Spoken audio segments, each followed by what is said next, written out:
Mi familia Vota, I'm the civic engagement coordinator. We do a lot of work in the Commerce City area and surrounding neighborhoods. I'm here to speak on behalf of those members of the community that I work with. The residents of Commerce City and those surrounding are basically affected by the harmful practices of companies like Suncor. I have a 4-year-old cousin who suffers from asthma-related respiratory problems.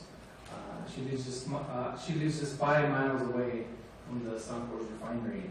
I am deeply concerned on the health repercussions that she might have in the long term if we were allowed to more air pollutants in the air. That's why we're asking the Air Quality and Control Commission to reduce air pollutions and the health hazards that are related.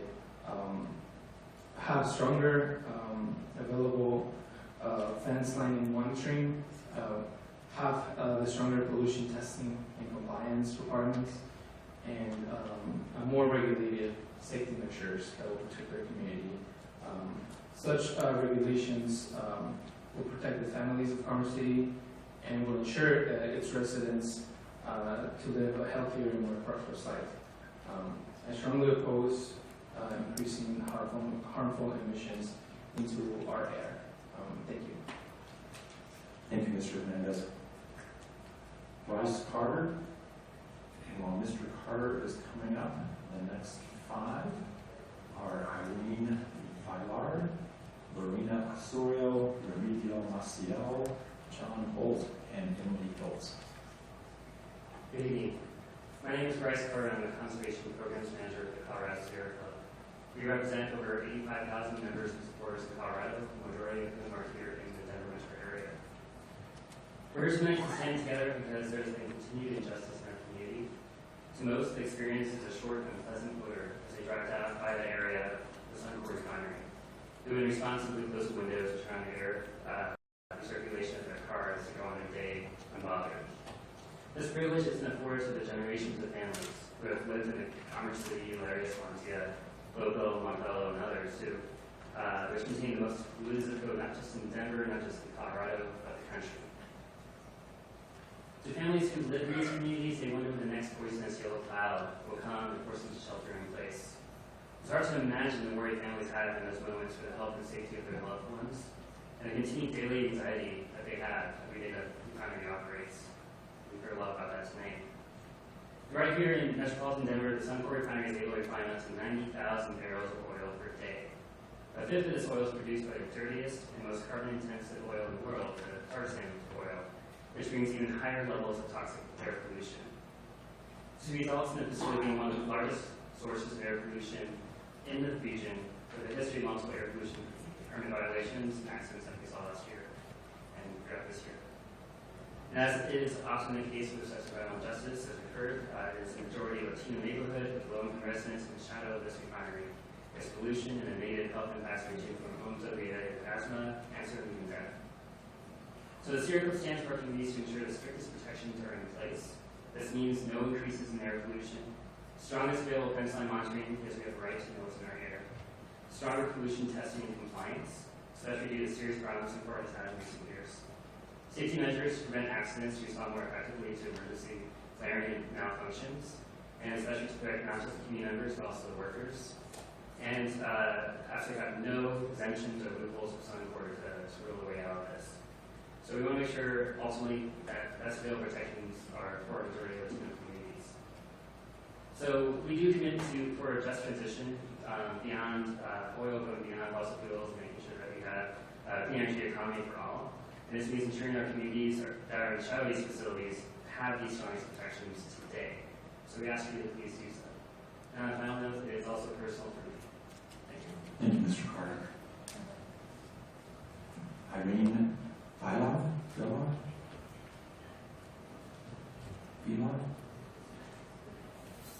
I'll get close eventually. Villard. Thank you. Thank you so much for allowing for this hearing to take place. I am Irene Villard. I am an environmental justice advocate and the director of a Colorado nonprofit Americas for Conservation and the Arts. We leverage Latino leadership in the arts for conservation gains. We also grow family-based advocates for the benefits of nature, the health benefits of nature in the outdoors. Which we've heard today through these incredible poignant testimonies and the hard data that I don't need to repeat. If you're a resident of the zip code, being outdoors has no health benefits. And so that's like, just saying that breaks my heart. I was born in Puerto Rico, I moved to Colorado and became the mother of 2 Latina girls here in Denver. And when I gave birth to them, I was so grateful. I had not given birth to them in my town because my town is one of the most polluted towns in the Western Hemisphere, Barceloneta, Puerto Rico, the center of the biggest pharmaceutical industrial complex in the world. I know what bad water and bad air is. So it's incredible to be sitting today here, hearing to this data that I'm in Colorado, and they are facing, if not the same, worst conditions. So I think that all I can add at this late time is just to plead with you. You're in a beautiful, privileged position of power where you can really exercise the privilege of democracy and justice and the power of localities and states when everything else is at stake or fails. Today, I am scared, but at the same time, I'm hopeful that the system works, and it can't work because there are convenience like this that can happen. And so I give thanks to Earth Justice, which is another example of how democracy works. We can have entities like that come forth and allow for these things to happen. I think it's a beautiful opportunity also for Suncor. I believe that industries can redeem themselves. And maybe today we not only say no to these emissions, but we say, yes, I'm wrapping it up right now, we say no to granting this permit, but we also say, let's increase the testing, let's increase the monitoring, let's lay out a pathway for Suncor to redeem themselves and build the trust that is needed in order for us to consider greater emissions 10 years from now, maybe, when we are obsolete. Thanks. Thank you, Ms. Villar. Marina Osorio.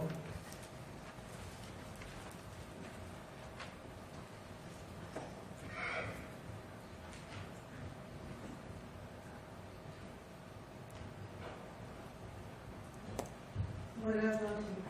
Estimada Comisión de Calidad y Control del Aire, mi nombre es Lorena Osorio y estoy aquí para expresar mi profunda participación acerca de la refinería Suncor en Commerce City, Colorado. Good evening, members of the AUCC. I am Lorena Osorio. I am here to express my concern about the refinery Suncor in Commerce City, Colorado. Suncor es una refinería muy grande en Commerce City que produce combustible diésel, asfalto de pavimentación y gasolina. Ellos tienen una historia de violaciones repetidas de permisos de contaminación que causan accidentes frecuentes. Yo recuerdo que el año pasado yo estaba asistiendo a un programa que se llama Promotores de Justicia Ambiental. Aprendimos algo de conocer nuestros derechos como organización en nuestra comunidad y justicia ambiental, entre otros temas. Suncor is a big refinery in Commerce City producing all kinds of fuel, and it has a history of violations regarding the permits about contamination, also frequent accidents. I remember last year when I attended the program called Promotoras of Justice, Environmental Justice, and we learned about the rights and how to organize a community about environmental justice issues. And we have a graduation on October 16 last year. Nuestra graduación fue el domingo 15 de octubre y claramente recuerdo el accidente que tuvo la refinería Suncor el viernes 14 de octubre. So I remember the graduation because it was 2 days after the accident at the refinery on October 14. Yo estaba en mi casa viendo las noticias y en ese instante reflexioné y le comenté a mis hijos que cosas como estas no deberían de suceder ya que nosotros como comunidad estamos expuestos a todos estos daños con nuestra salud. I was last time watching the news and I thought and I told my kids that things like that shouldn't happen because we are as a community exposed to all kinds of potential risks for our health. Yo lo que imploro a la Comisión de Control de Calidad del Aire de Colorado es que proteja a las comunidades que rodean la refinería de Suncor, ya que la mayoría de las comunidades cercanas somos latinas, que no haya aumento en la contaminación del aire, que tengan más supervisión disponible, ya que nosotros como comunidad tenemos derecho a saber qué hay en nuestro aire. Muchas gracias por su atención. I urge members of the AQCC to protect the communities around the refinery, Suncor Refinery, because most of us are Latinos. Also to implement, not to implement new contamination of the air, and also to provide more supervision. We are members of the community and we have the right to know what's in the air. Thank you very much. Thank you, Mrs. Soria. Emilia Maciel.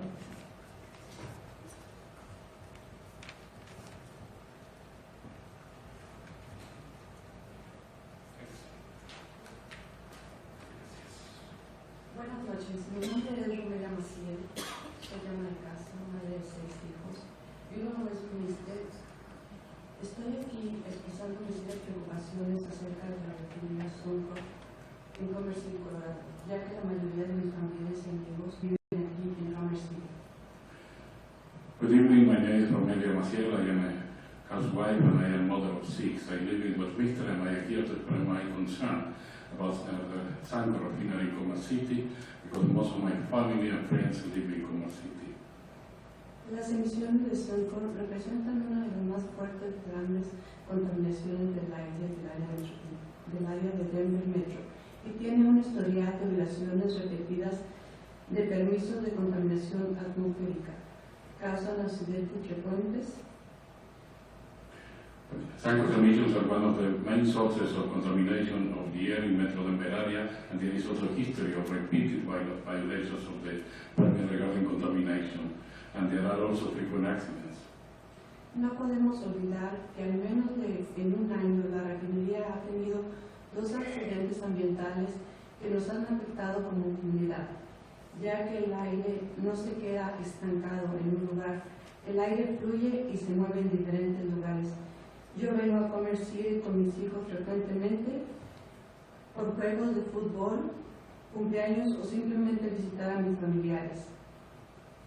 We shouldn't forget that during the past year there were 2 accidents, and those accidents affect the community. The air is not just in one place, the air flows and moves in different directions. I come to Commerce City with my children frequently for soccer games, birthday or other activities, just visiting my family members.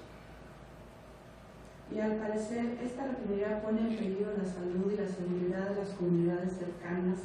De hecho, estas comunidades tienen un alto porcentaje de latinos residentes de bajos ingresos. Los miembros de esta comunidad están sufriendo de algunas de las tasas más altas de enfermedades cardiovasculares, diabetes, cáncer, obesidad, entre otros. It seems the refinery puts at risk health and also safety of the communities around the refinery. Those communities have a high percentage of Latinos and low-income residents. Members of the community are suffering from some of the highest rates of chronic diseases, including heart diseases, diabetes, cancer, and obesity. Lo que estamos pidiendo como comunidad es que la refinería Suncor tenga más monitoreos disponibles de cerca, ya que estamos derecho a saber qué hay en nuestro aire. También requerimos más pruebas de contaminación y requisitos de nuestros cumplimientos más fuertes, debido a los serios problemas de Suncor que ha tenido en los últimos años, medidas de seguridad para prevenir accidentes y así como las necesidades de proteger la vida de los trabajadores y miembros de nuestra comunidad.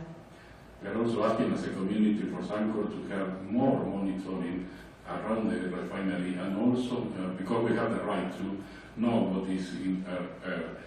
We also require more tests regarding contamination and fulfilling of the requirements, stronger requirements due to serious health problems around Suncor and the problem that Suncor has had during the past few years.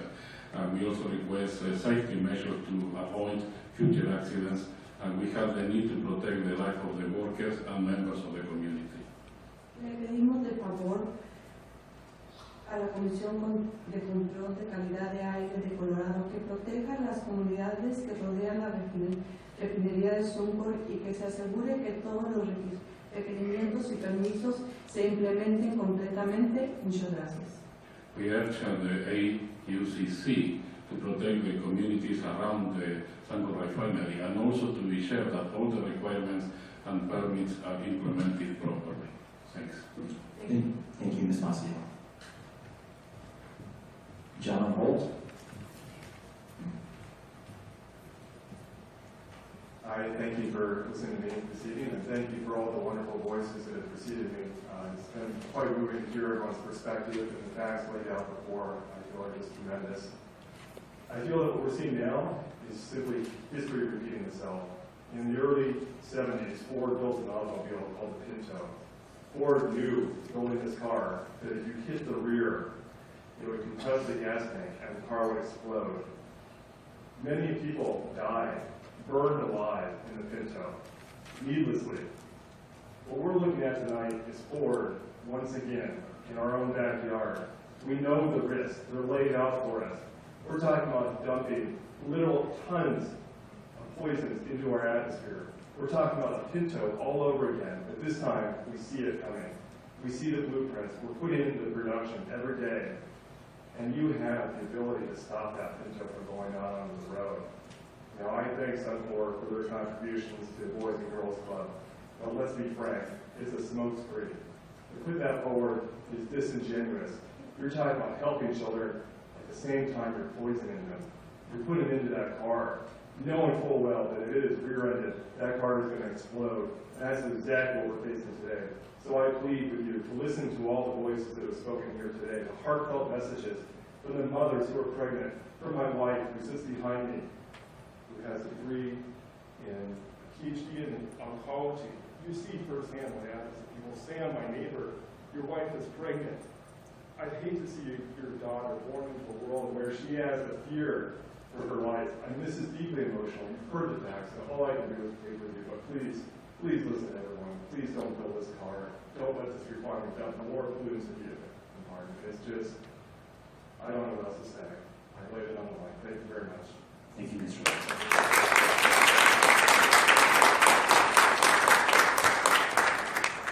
Emily Hiltz. And while Ms. Hiltz is coming forward, our last four of the evening, following her will be Wendy Howell, Micah Parkin, R.J. Price, and our elected official, Bullock, I think. I'm not really able to read the first name very well. I hope we know who you are. Thank you, sir. Good evening, and thank you for having me. My name is Emily Hiltz, and I'm a campaign organizer with the Colorado Sierra Club. I stand here today not only as a local environmental activist, but as a excuse me, I'm tired and nervous, as a concerned community member. I have been lucky enough to call Denver my home for the past decade, but as a person who grew up 30 miles outside of Flint, Michigan, I am acutely aware of what happens when we stop listening to our community. What happens when corporations and governmental agencies make crucial decisions on behalf of a community without even considering or talking to their residents. So thank you for listening to all of our comments tonight, but please hear us. The detrimental effect Suncor has had on local families has gone on for far too long. The Sierra Club and myself are here this evening to stand in solidarity with the community members and fellow organizations against Suncor's request to modify their permits. Suncor is one of the largest emitters of air toxins in not only the Denver area, but the state. The people who live in the surrounding area face the greatest environmental risk of any other place in Colorado and our nation. Bosa was recently named the most polluted zip code in the country, and now Suncor has requested to permit modifications from the Air Pollution Control Division that would allow to include it even further. Air pollution from Suncor and other refineries contributes to serious health problems, including ozone-related asthma and cancer, especially in the youth. We are asking our state officials to consider the impacts of air pollution on nearby frontline families and communities of color who are suffering most directly from this injustice. Denver residents deserve better and more from their leaders. Because when we are talking about environmental justice, we are talking about human rights. Clean air and water is not a privilege, it is a right, and no person should be able to deny that right to any other person. Please remember that when you consider all of our comments this evening. Thank you, Ms. Hiltz. Wendy Howell?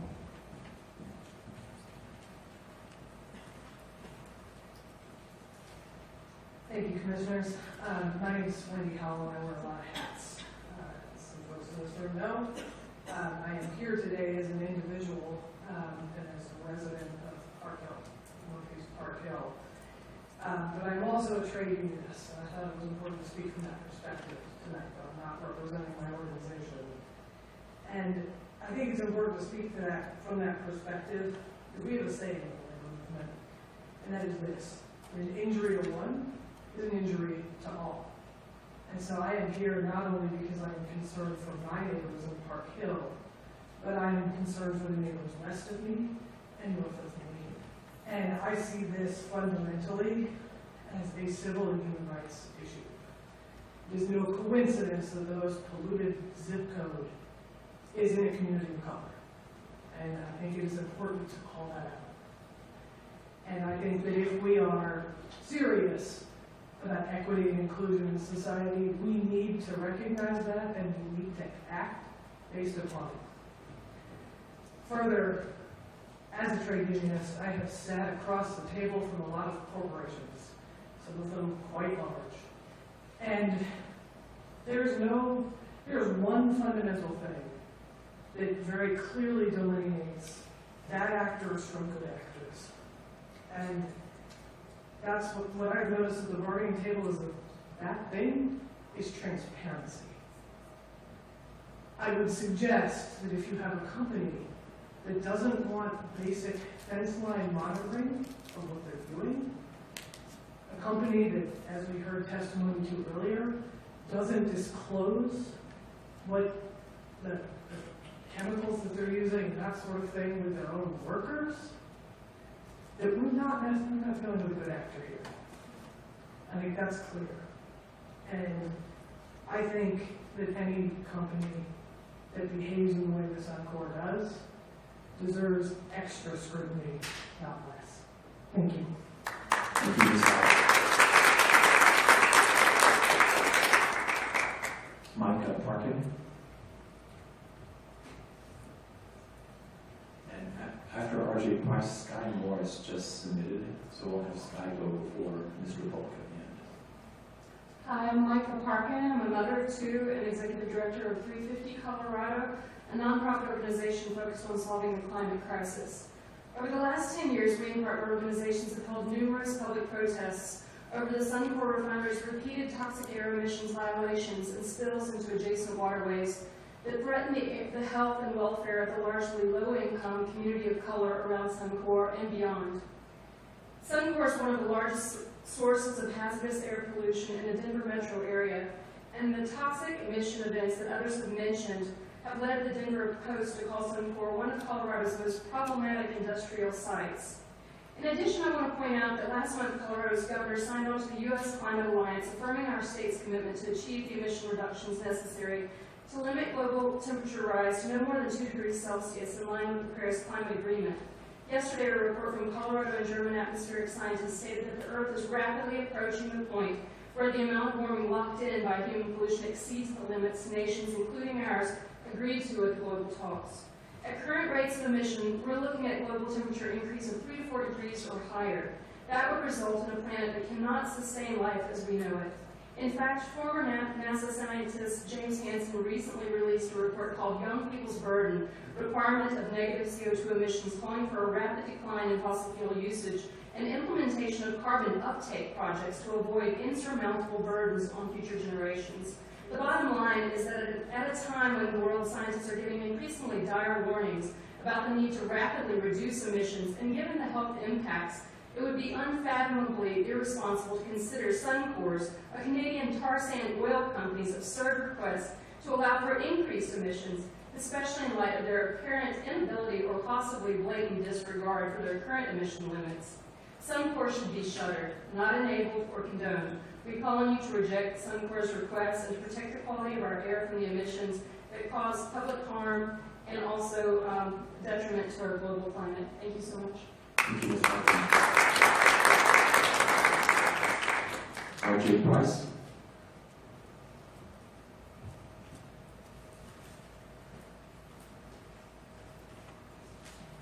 Good evening. I'm actually Dr. R.J. Price, and I hold a PhD in chemistry, and I'm very familiar with a number of the aspects surrounding Suncor. I've switched fields into prevention science, and I currently work with a number of research interventions for our youth in the Montbello area. And in the Montbello area, approximately 50% of the population are youth, young adults, and children, which are greatly infected by the pollutants in the air.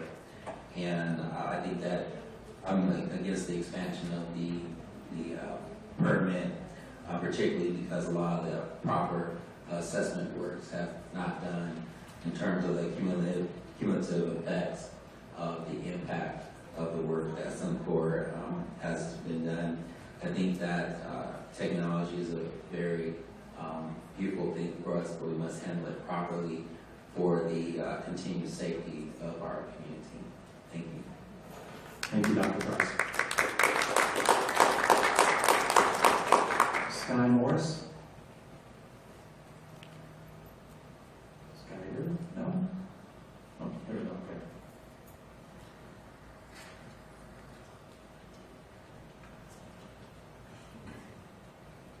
Dr. Potts, she's Sky Roosevelt Morris, Swansea. I don't really like using microphones, so I'm not going to use it. We have to be recorded for the public record, so she needs it so that she can. Oh, okay, all right. I'm not going to say please, and I'm not going to say thank you, because honestly, Suncor has no business being here. They didn't ask the Cheyenne, they didn't ask the Arapaho, whose territory we're originally sitting on right now, according to the 1868 Fort Laramie Treaty. And maybe some of you have heard of that because of DAPL and some of the things that have been going on up in North Dakota recently. These people are invaders, Suncor. And that's all they're good for, is invading. And when you're an invader, all you do is lie, cheat, and steal. And that's all these people have done. They've lied, they've cheated, and they've stolen. And they continue to do that. And they're being completely held unaccountable for that. And so, really, what I've come here to say is reiterating what all these fine people have said. Is that oil that these people use is dirty. 1 in 3 Native women will be sexually assaulted or murdered in her lifetime. And Suncor is responsible for that. They are responsible for missing and murdered Indigenous women all over the United States and Canada. They are invaders, and they are not welcome here. And if you do not hold them accountable, we will. We will hold them accountable. If we have to go in and dismantle that refinery brick by brick, we will. I'm not asking for your permission. This isn't your homeland. This is my homeland. And I'm not asking anybody's permission to be on my own homeland, to be able to drink clean water, to breathe clean air. That should be revolutionary. To know what's in your food, to know that you're breathing clean air. That shouldn't be a revolutionary act. And unfortunately it is. And so I'm not asking for your permission. I'm simply telling you, if you don't hold these guys accountable for the corruption, for the genocide they're committing against my people, we will hold them accountable ourselves. So do something about it. Hold these monkeys accountable. Thank you.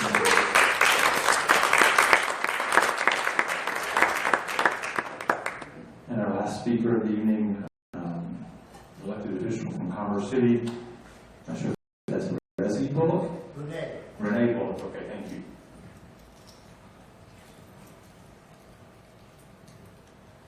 Good evening. I want to thank the commission for being here tonight. I want to thank all the nonprofits that have showed up and all the people that have testified.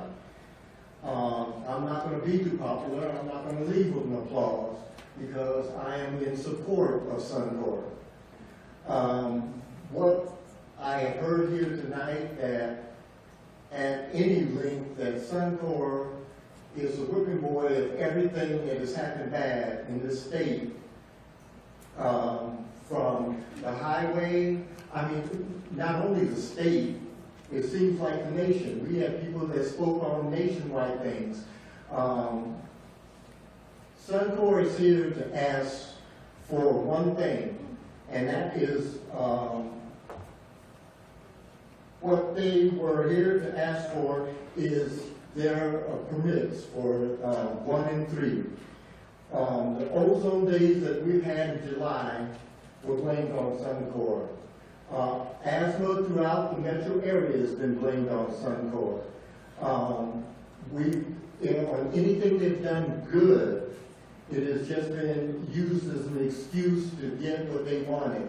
Well, a lot of people don't realize that Suncor has been a very good community partner in Commerce City. And when we were doing the restoration at the Rocky Mountain Wildlife Refuge, and I'm going to dispute Ms. Gertz because I happen to be a member of the Friends of the Front Range Wildlife Refuges, and we knew exactly about this permit request out on the arsenal, and so did the management out there.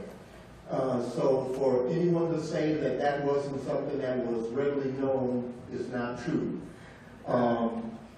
Suncor has done a lot of good things in this community, and Suncor is still doing good things in the community. People speak about the Boys and Girls Club where they gave a gift to the Boys and Girls Club. They don't know that Suncor has worked on the restoration of the Sand Creek Regional Greenway and the Sand Creek River that runs right next to their property.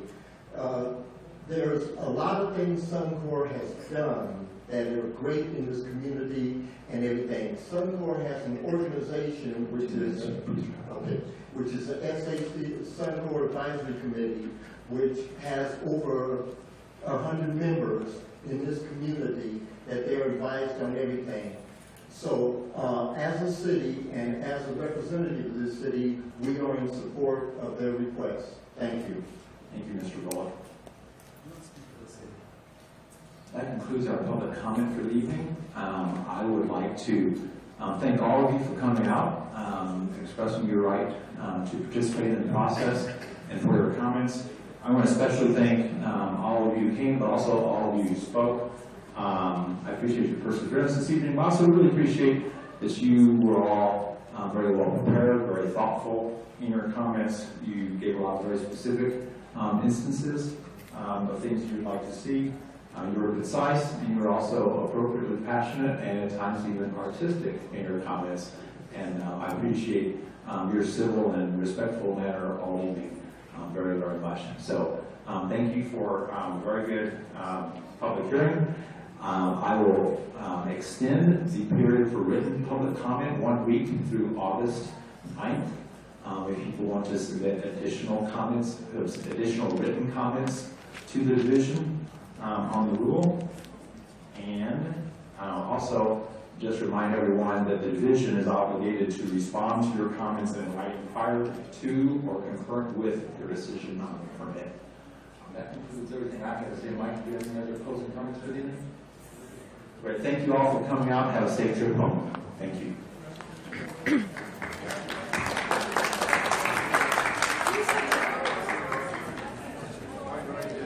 Everyone who is still watching, thanks for tuning in.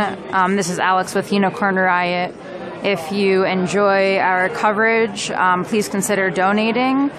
We are non-hierarchical, volunteer-led, nonprofit, media collective. You can go to our website at unicornriot.ninja and click on the Support Our Work tab.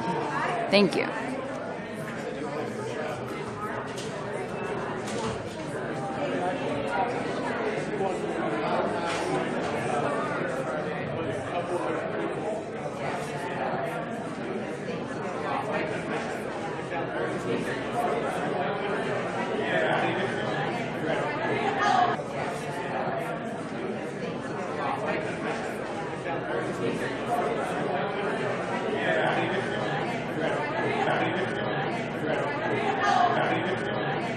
Applications address changes to the flare requirements, remediation equipment, piping components, and some other units.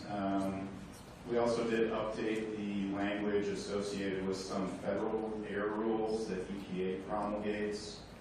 NSPS stands for New Source Performance Standards, and then NESHAP is a national emission standard for hazardous air pollutants. Those revisions were basically to update the permit language with the updated federal rule language and also clarify certain requirements within those rules. And then there are also some other administrative and language corrections involved. This table identifies some changes to the permitted emission limits. I did want to note that the HCN emissions, this was an emission limit that was requested by Suncor, and it does not allow them to increase their HCN emissions, but inserts a limit which reflects their existing emissions of that pollutant. We did receive some initial public comments from the Cross Community Coalition. They requested the hearing and submitted some initial comments. We have since received numerous emails and some more specific comments from the Cross Community Coalition and other groups, which we will be reviewing and responding to.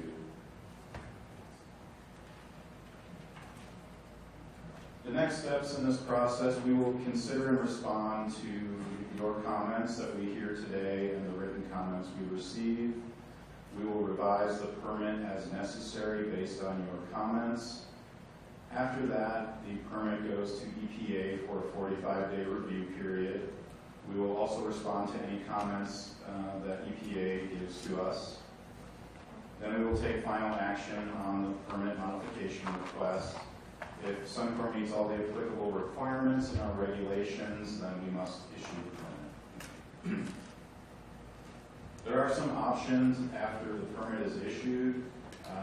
The applicant, Suncor, could appeal the permit to the Air Quality Control Commission, and also within 60 days after the EPA review period, anyone who submitted public comments can petition EPA to object to the permit based on those comments that they submitted if you're not satisfied with how the division handled those comments.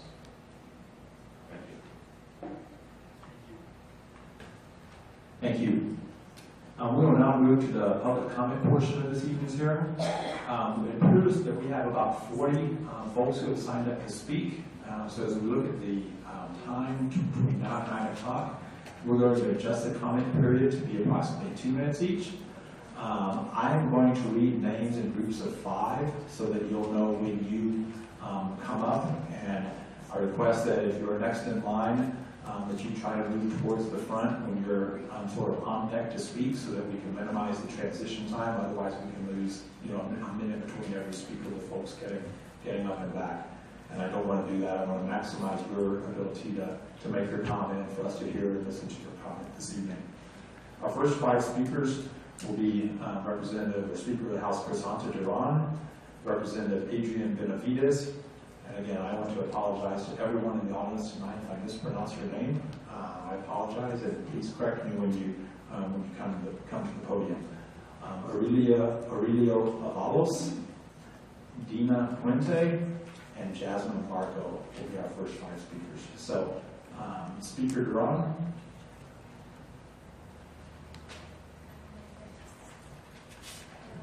Great. Thank you for coming this evening. Yes, good evening. My name is Crisanta Duran, and I serve as the Speaker of the House of Representatives.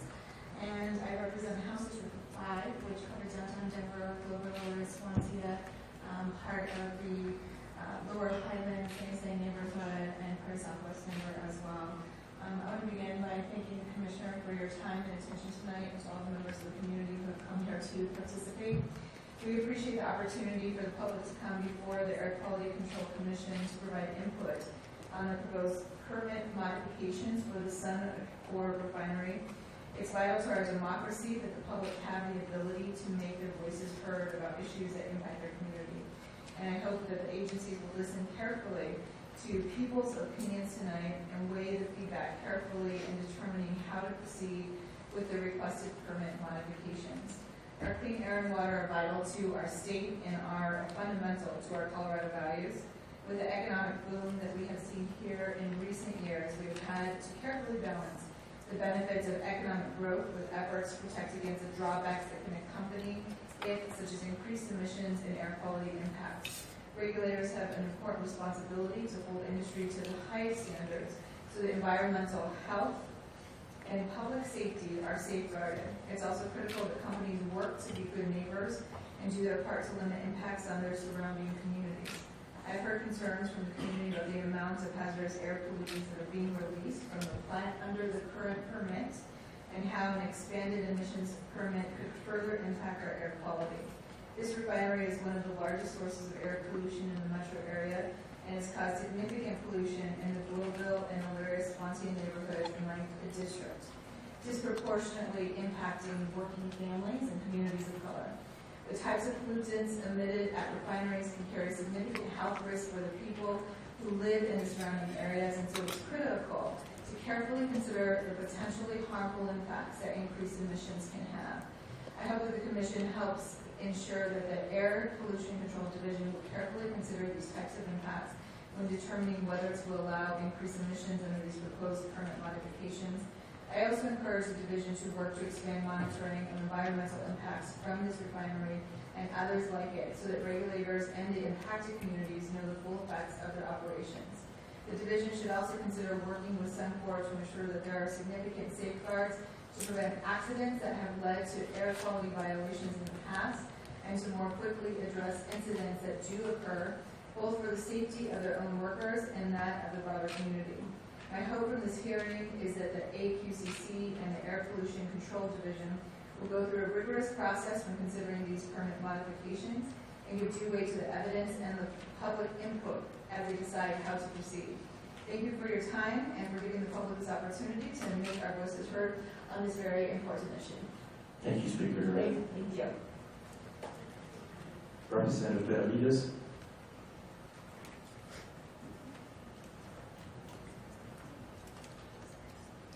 Good evening, and thank you for allowing for public comment at this hearing. I came tonight more to listen than to comment, but after reviewing some of the information, one of the things I wanted to say was that because I represent House District 32, which includes all of Commerce, or most of Commerce City, including the area where Suncor is situated, that your decision in renewing and modifying the permit will have an immediate impact on those communities.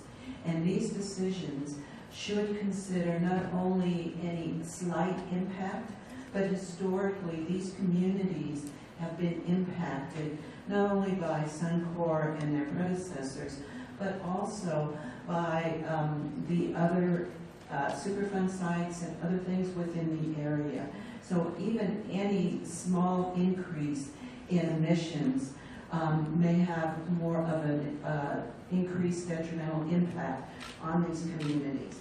I am also quite concerned in that Suncor, even though it's a valued member of this community, it has had two very large emissions in the last year that have impacted the communities, caused emergencies with schools and other areas to be closed, and that I'm not sure that the problem has been properly addressed. And when some of the things that you'll be considering are, in my mind, significant, although I'm not a scientist, I understand that increasing the levels of cyanide are huge as part of the degassing of the tanks.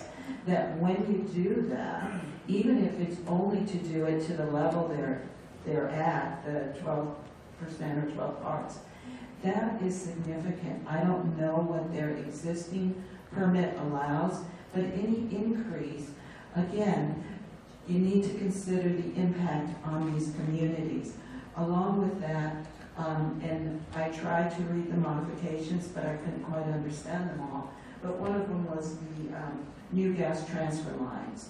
And again, we have had explosions on transfer lines. There was an order put out by the Oil and Gas Commissions more recently.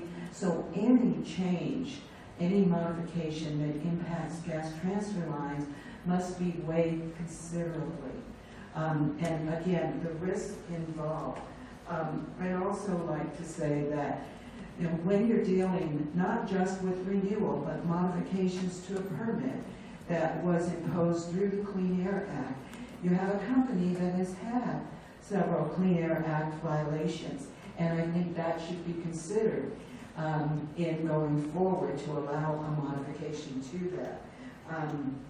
And again, there's a difference. I understand business has to continue, and renewal, where there have been emergencies, is problematic in my mind.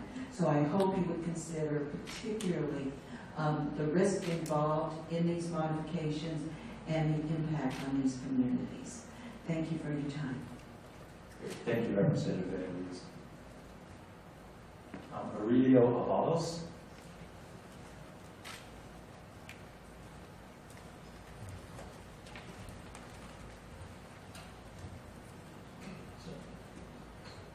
So are you Dina?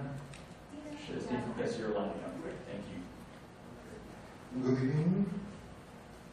We are here as a part of the Mondelo community, and we are concerned about the air quality and the emissions that come from the Suncor Refinery. And we are concerned about the rise in the respiratory diseases, vision, and the quality of the water sometimes. And as they say that they're going to use monitors, we want to know how many they're going to use, how close or how far are they going to be from the refinery, and if they're going to share the results for the community, and if they're going to be accurate, so we can take prevention on what we can do regarding the air quality. And we want to have access to real numbers about the people that has been affected by the emissions along the time, and what are they doing to help them. Thank you. Thank you. Dina? Good evening.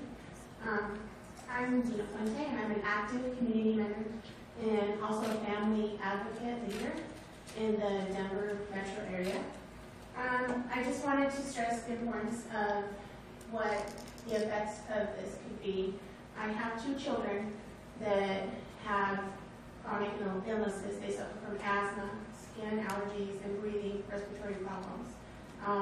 We moved to this area 5 years ago, and in the last 2.5 years, it seems like the clinics and the hospitals have been our second home, because my children, my youngest, has missed, last year she was out of school 17 days because of asthma. And I think that this thing that is happening with Suncor right now is just negatively not only impacting me as a mom, as a community member, but those families that do live in that area, that surrounding area. And I represent those families as well, those families that were not able to come tonight. And I just think that this would be a very negative thing that would be happening in our community. So I'm against any type of modifications that will be happening with this. Thank you. Thank you, Ms. Prote.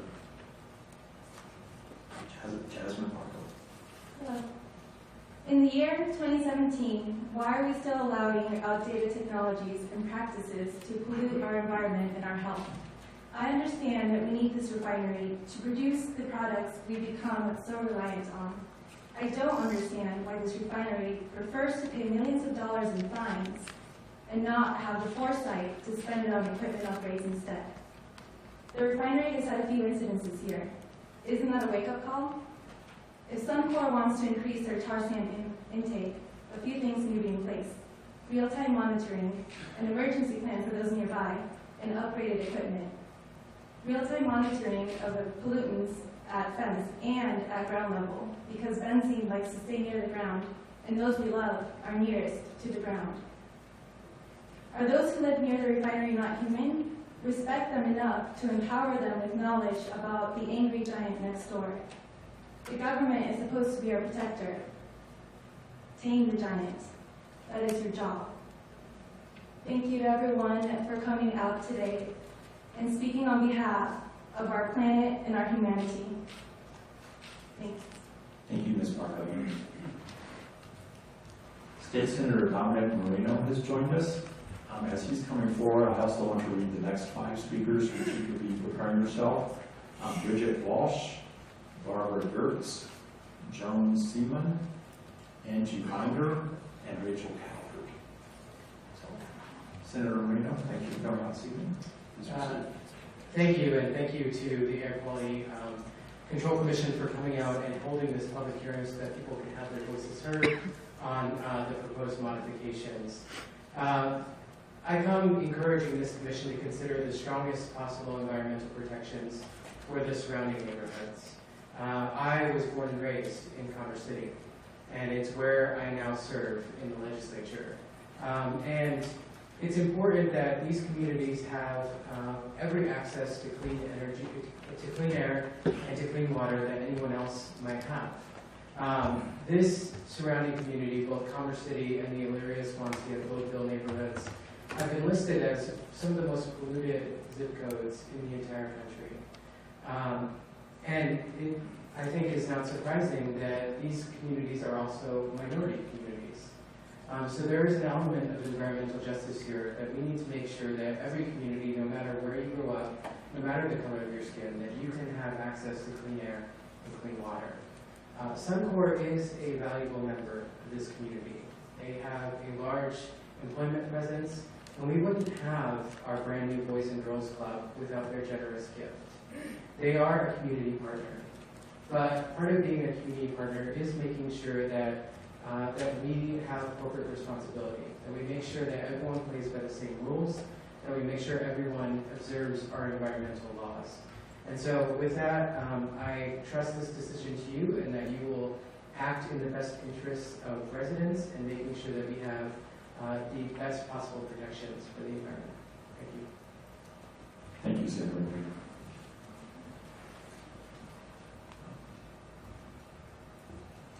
Bridget Walsh.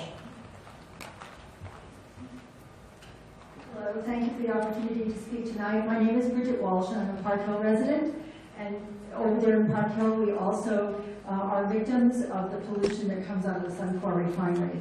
People don't see it, and so they're not so aware of it, but we are. We're also very concerned that there doesn't seem to be any evacuation plan or emergency plan if Suncor blows.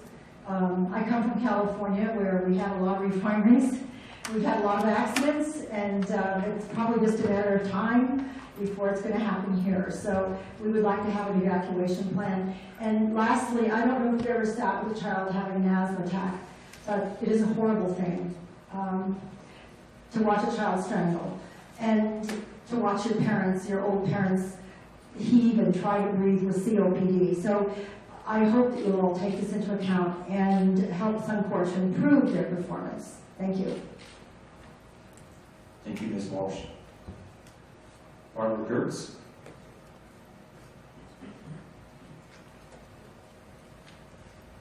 Hi, thank you for hearing us tonight.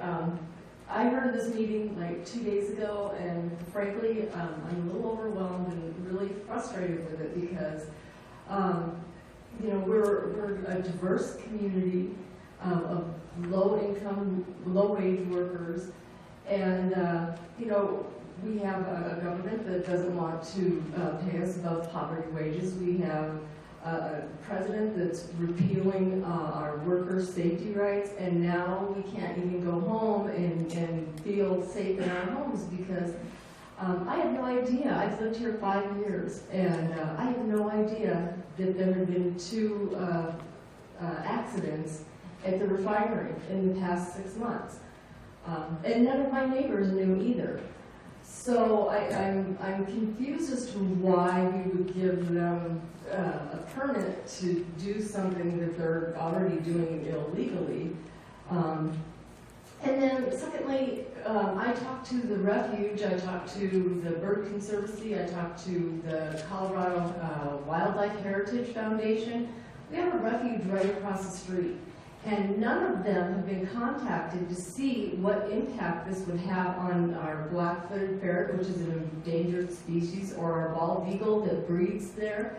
They had no idea this was going on. So, I would like to see an environmental impact statement from them. Otherwise we may as well just, go and run the ferret over with our car instead of make it suffer, because we have a responsibility to those animals. We accepted that refuge. Thank you, Ms. Kurtz. Joan Seaman.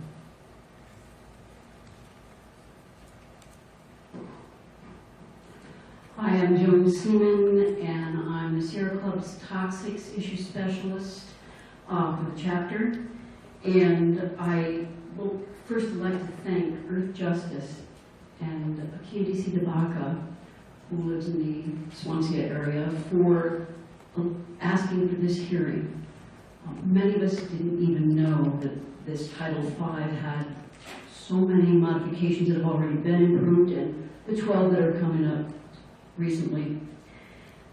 I think one of the biggest red lights for us was the fact that we've been alerted there's an increase in the emissions and an addition of hydrogen cyanide, the gas that's used for gas chambers, to be included in this permit, which is pretty questionable for Colorado. We believe that, at this time, that because of the Denver Post, which is kind of interesting to say, the Denver Post has alerted us to a lot of deficiencies. And I'm surprised that the Colorado Department of Health's Air Quality Control Division Commission hasn't been more involved with the community, with maybe pre-hearing information, community meetings, and at this point, the Denver Post alerts us that there was only a notification with a backwards 911 to tell the community to shelter in place. I had never even heard of a shelter in place and looked at the Red Cross definition of it, and it said go to a bathroom, seal yourself up, wait for somebody to tell you what to do, and found out this community that's around this facility has no idea what that means. And I think that's pretty negligent, and we really need to involve people in the community. And, it really makes me concerned that we're now looking at pay to pollute, when I can say that we just learned that Adams County schools received nebulizers and inhalers because of a violation fine, and that the schools will be receiving these nebulizers and inhalers for their kids. I want to close with this. 2 minutes, ma'am. I apologize. Let me just close. We thank you for holding this hearing, and we will submit more formal comments. And we believe that it's time now that there needs to be a citizens advisory group with Westminster, Thornton, and Denver that come together with Commerce City to evaluate what's going on and bring some real-time monitoring in here. Thank you. Thank you, Ms. Seaman. Angie Binder.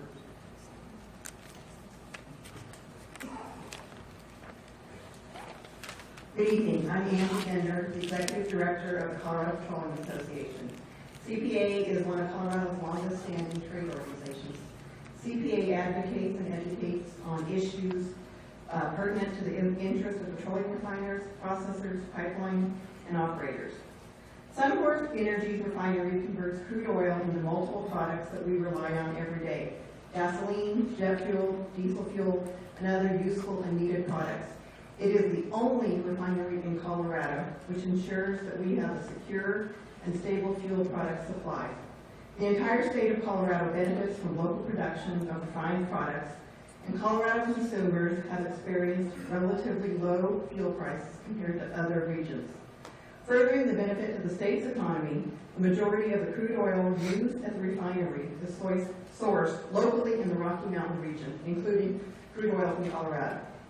Suncor also partners with local communities where it has operations, contributing nearly $5 million to a variety of initiatives and nonprofits over the last 5 years, including programs that directly benefit and improve the health and welfare of communities, families, and children. One very popular program Suncor has supported over the past 5 years is the Mow Down pollution event. This program allows the community to exchange old gasoline-powered lawnmowers for newer, cleaner emitting electric lawnmowers. In 2017, Mow Down pollution will save an estimated 86,000 pounds of precursor emissions from our air. Colorado Petroleum Association supports approval of the Title V permit modification for Suncor Energy. Thank you for this opportunity tonight. Thank you, Ms. Bender. I'm Rachel Calvert, and while Rachel is coming up, the next 5 speakers are Sam Godley, I think it's the G actually, I'm sorry, Consuelo Gomez, Megan Gayatz, sorry, Joe Elliott, and Edward Armado, I think. So, Ms. Calvert. Thank you, Commissioner.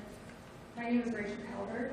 I'm a law student at the University of Colorado and a summer intern at Earth Justice. I recently compiled data tracking all of the Suncor Refinery's malfunctions from 2013 to 2017 for inclusion in the comments filed yesterday by Earth Justice. This process was disheartening in several ways. First, the refinery has experienced numerous malfunctions occurring on a regular basis throughout the period I looked at. Each malfunction endangers the health of the surrounding community. Second, Suncor's record-keeping procedures do not appear to be effectively meeting the goal of empowering the community. To put together the spreadsheet included in the exhibit attached to Earth Justice's comments, I combed through the Colorado Department of Public Health and the Environment's records stored in SWEPT.org. These records were challenging to interpret. Nowhere on the website did I find an explanation of what each type of document was meant to explain. At best, malfunction reports typically contained only vague explanations of what went wrong and caused the refinery to exceed its emission standards. Often, the report only indicated the root cause was under investigation or was indeterminable. Many documents did not indicate by how much the emission standard was exceeded, or even how much of a given pollutant was emitted during malfunction.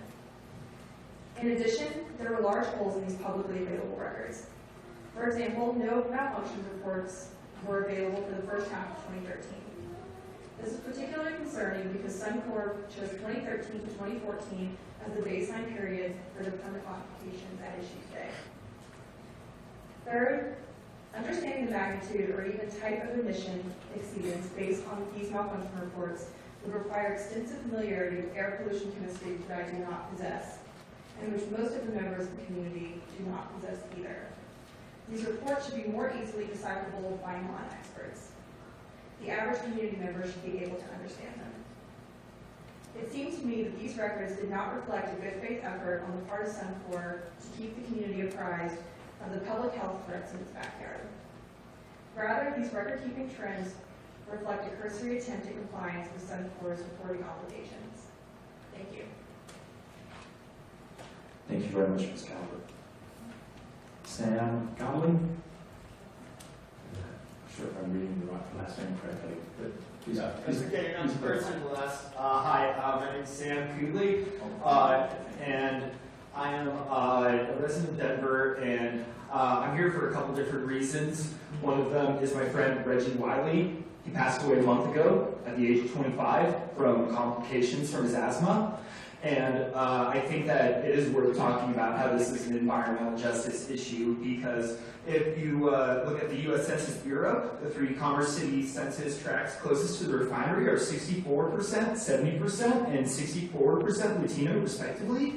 And I also want to speak to a bit about the EPA, because I think that it is worth looking at the context right now. Overwhelmingly, what we see going on are rollbacks on critical regulations that protect the health and safety of our communities, which is why the impetus is on you, sir, more than ever before, because I really think that all the evidence points to a very strong mistrust of what's going on at the EPA. I would like to mention a few of these things. Right now, the Trump administration and their allies in Congress have launched a long-term assault on these successful programs that keep our communities safe and hold polluters accountable. They're jettisoning and suppressing the scientific and public health expertise EPA needs to keep our children safe from toxins by helping states to keep the environment clean. Right now, the EPA's budget that's on the chopping block with the Trump administration proposing an enormous 30% cut.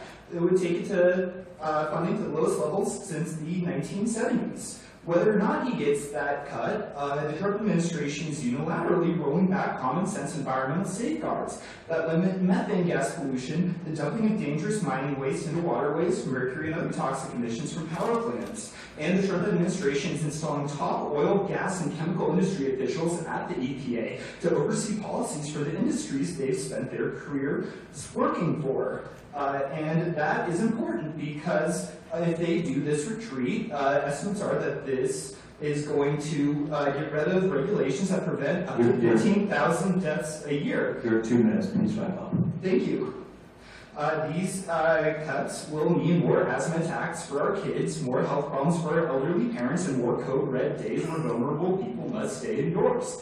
And what we're looking at right now is exactly this. With Scott Pruitt, we have an administrator of the EPA who spent his career working with oil and gas and other industries to weaken common sense environmental safeguards. This administrator took $4 million from corporate polluters that helped him file lawsuits against the EPA. Thank you. And I really appreciate you for considering the fact that with these facts in mind, the onus is on you, sir, to protect your community. Thank you. Thank you, Mr. Cooper. Consuelo Alvarez. Again, please correct my pronunciation. Hello, ma'am. El nombre es Consuelo. Soy.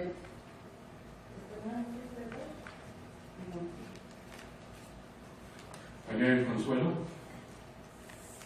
Soy un miembro de la Alianza del Pueblo de Colorado y vivo en Mambelo. I live in Mobelo and I'm a member of the Colorado People's Alliance.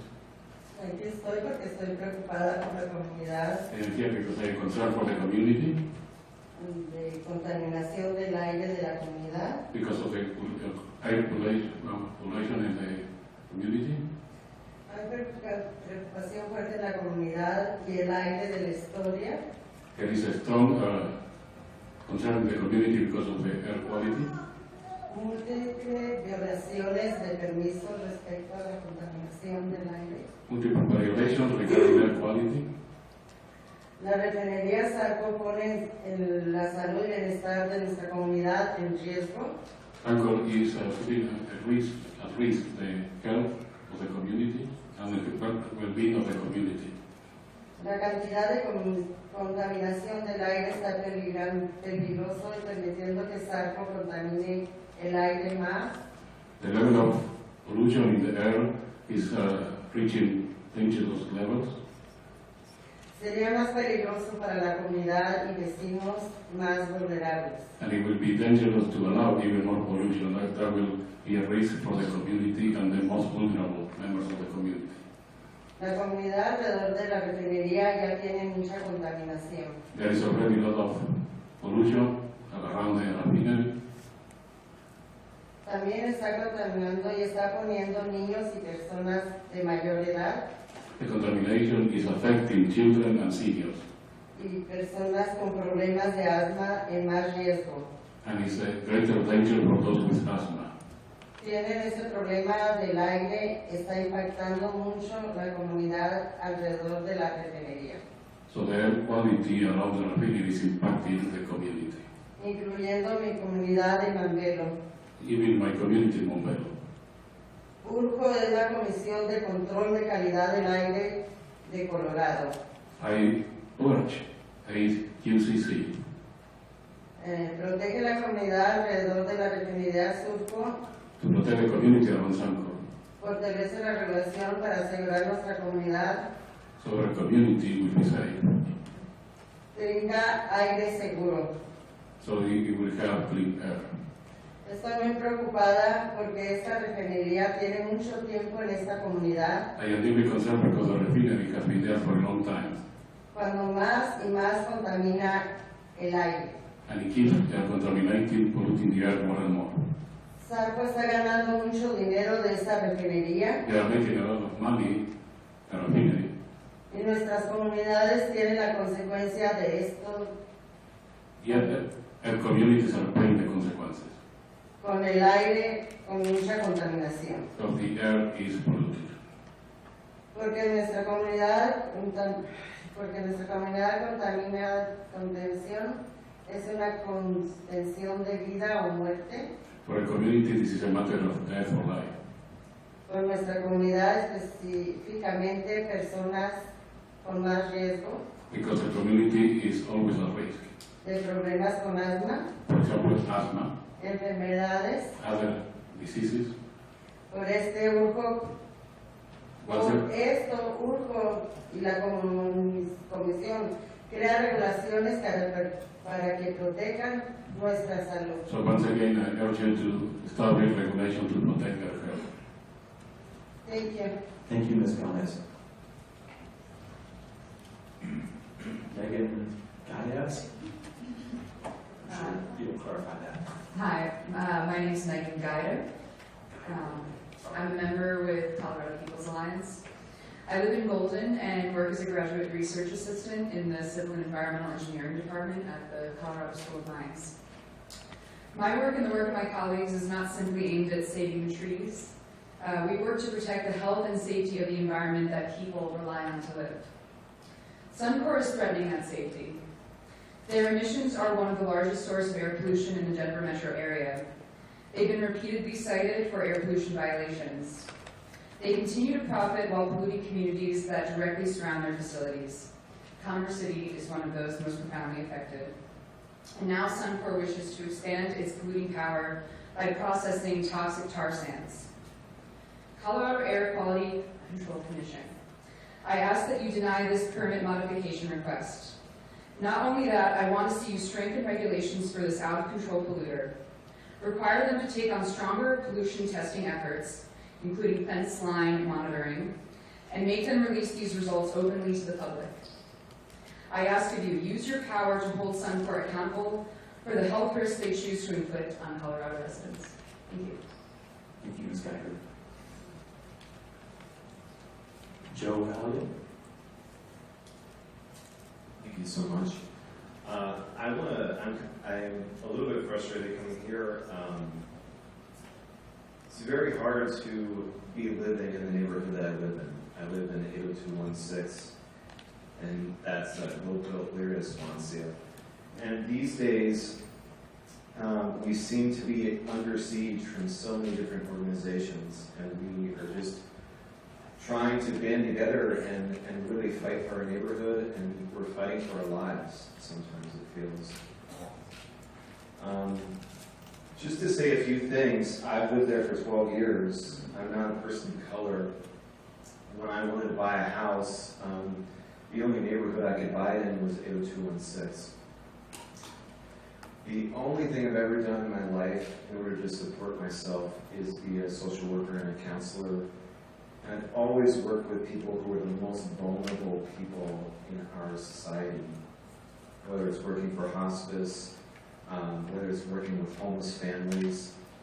And the income that I made from those jobs would have never allowed me to live anywhere else.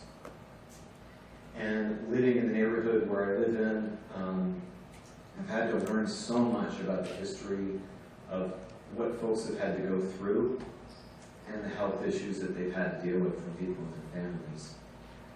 Right now, I live half a block away from the freeway, and the plan from CDOT is to expand that freeway by 3 times what it is now.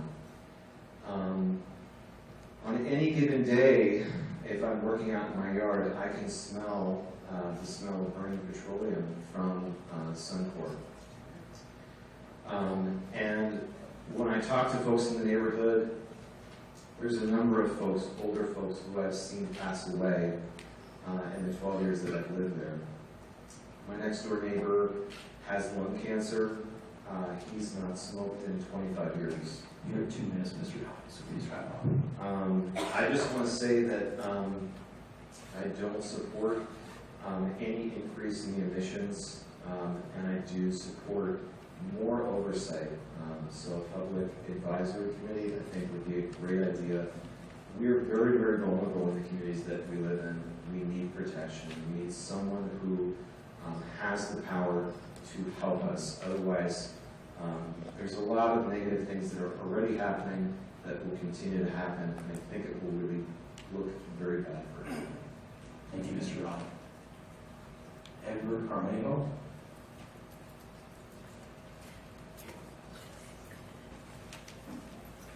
Sir, before you start, let me just tee up the next 5. Eddie Soto, Rudy Gonzalez, Lloyd Burton, Rudy Garcia, and Roy Young. My name is Edward Armijo, and I was employed by Conoco and Suncor from 1985 to 2010. I worked in the maintenance department. I am totally against this emissions upgrade. Number one, yes, Suncor donates a lot of money to these communities, but that is just like giving someone a banana split, so you go about what you want to do. I worked on a lot of their equipment, and like, I'll give you an example, VOC, you're supposed to modify the equipment, update it. What we were doing is we were using electro-clean to clean all the VOC vapors and the oils coming out of the pump, just so they could get through another 3 months. We played this game for years until their final day came up to where they either had to upgrade the equipment or modify it. Now, the other deal is the reason they want these exceedances increased. The refinery was built in 1932. We got oil from Oklahoma or Texas or Wyoming or Colorado. Now they're doing an experiment with which they call the oil sands that is very, very sour crude, very corrosive to the point that we were changing out what's called a pump volute in a pumping powder because it was eating up the metallurgy.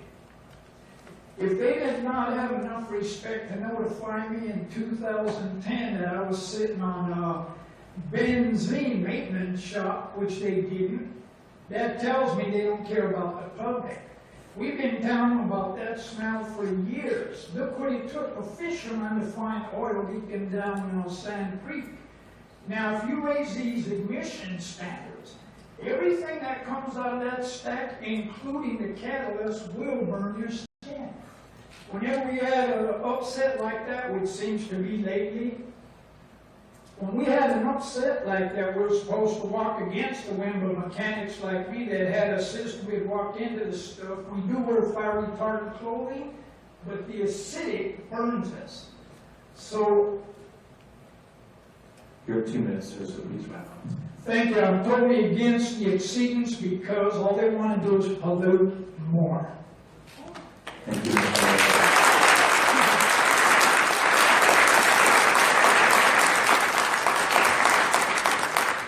Eddie Soto?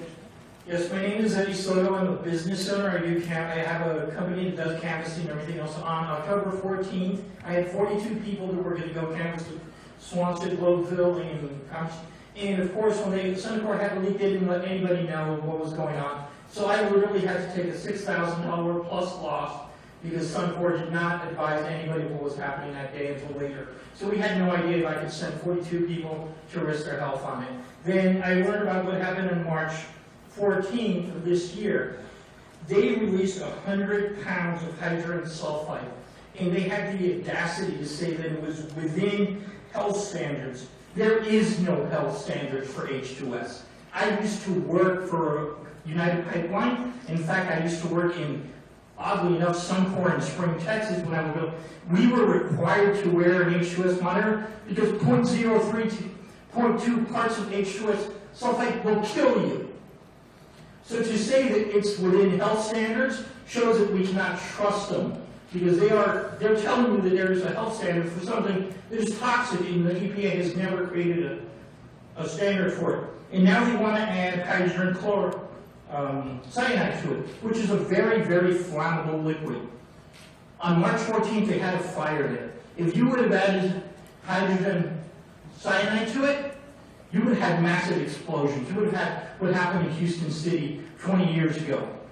The people in this community do not deserve to allow somebody who is so dangerous and so bad at managing their facility right now to actually add such an incredibly poisonous, toxic, flammable chemical is hydrogen cyanide. Until they show that they can actually manage what they have right now, they should not be allowed to expand.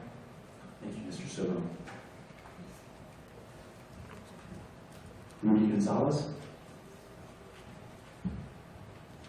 Thank you, and thank you for holding this public comment. Rudy Gonzalez, Executive Director for Servicios de la Raza, one of the largest, if not the largest one-stop human service provider that is culturally responsive and is providing services to Latino communities across the Denver metro area. I'm also a Denver native and grew up in Lower East Side with a lot of family who still live in Globeville and Elyria Swansea, and family who lives in Commerce City. And, and I'm an extreme native. I'm 21st generation in this territory. And as Chicano, I'm indigenous. And we talk about just the recent struggle with Standing Rock, and that water is life. Oxygen is life also. Oxygen is life, and air is life.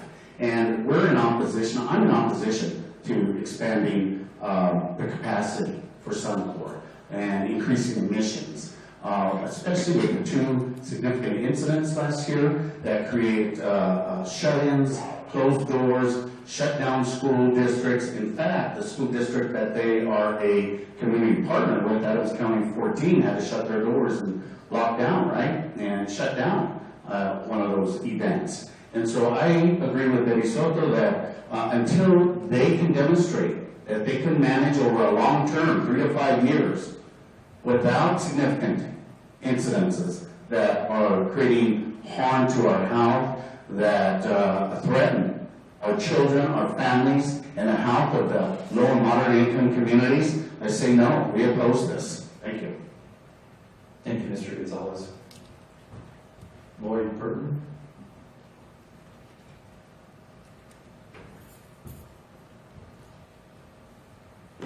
Good evening, and thank you for the opportunity to comment. I'm here representing the Denver Community Planning Commission, Planning Council, which is a volunteer organization, charitable organization, which offers professional services on a volunteer basis to neighborhoods wanting a voice in the planning process. Very quickly,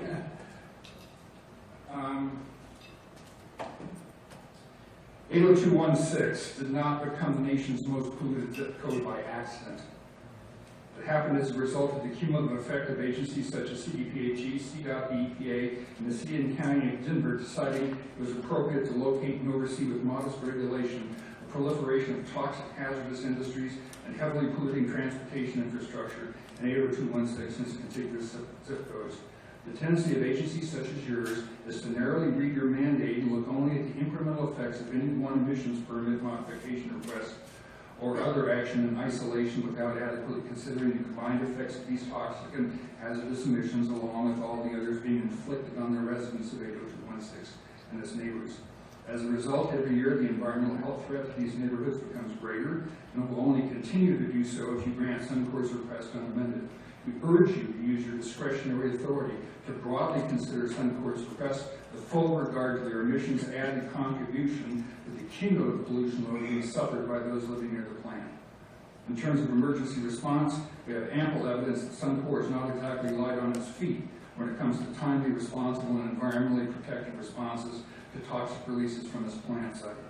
Further, after such incidents, we immediately get reassuring messages from industry, local first responders, and other regulators that there was no real environmental health endangerment, only to learn later this was not so. Therefore, even though EPA under its current administration has decided to hold off on requiring more stringent, explicit emergency response planning and preparedness at the industrial facilities such as Suncor, we implore you as a state agency with the requisite authority to implement these standards anyway, as we request at page 22 of the comments prepared on our behalf by our justice. You are the last line of defense between these vulnerable, health-compromised neighborhoods and the next disastrous strike as ailing, failing refinery, which is about to process ever greater quantities of the most toxic and environmentally destructive fossil fuel stocks humankind has ever produced. If you don't stand up for these people, no one else in state government can. Thank you, Mr. Berger. Rudy Garcia.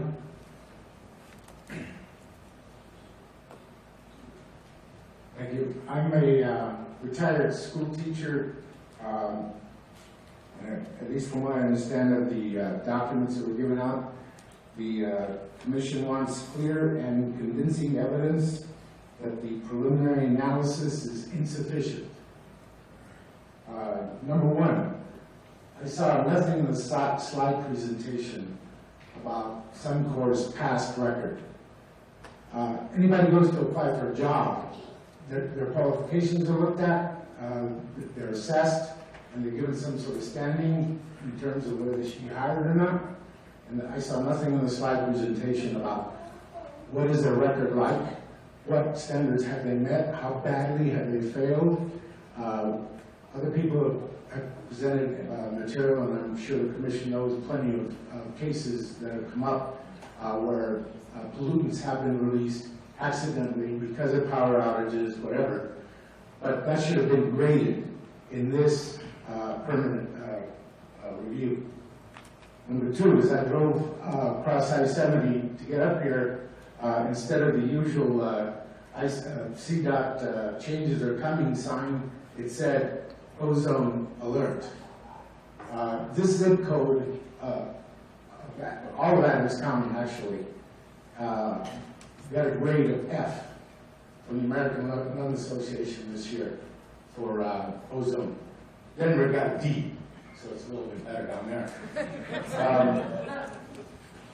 I didn't see anything in the slide presentation, nor do I know that the Commission reviewed the present status of the pollutants of ozone in this area and what will Suncor's changes due to that ozone level. Thirdly, other evidence. Denver gets a D from the American Lung Association on particle pollution. Again, I didn't see anything in the slide presentation that evidence was presented that Suncor will be reducing their contribution to particulates in the atmosphere. Sir, your 2 minutes, please wrap up. Right. The only other thing is I checked off that I came to oppose this permit allowance, and I also checked off other. I believe we should be looking at lowering all of their pollution indices. Thank you. Thank you, Mr. Garcia. Ms. Roy Young. I'm here to support the residents of Globeville, Montmello, Swansea, and Commerce City.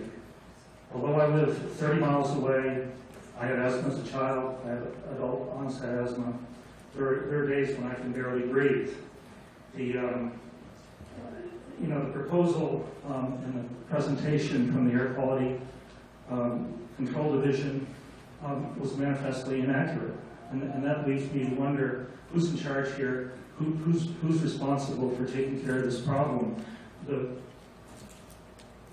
report from Suncor asking for modification of its permit shows an additional 2.82 tons per year of nitrogen oxides, 28.09 tons per year of VOCs.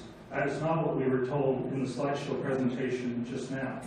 There was no mention, although others have mentioned it, of the April 2016 and the October 2016 so-called flare events, other than in the permit modification, a record of SO2 releases. What else went up in those flare events?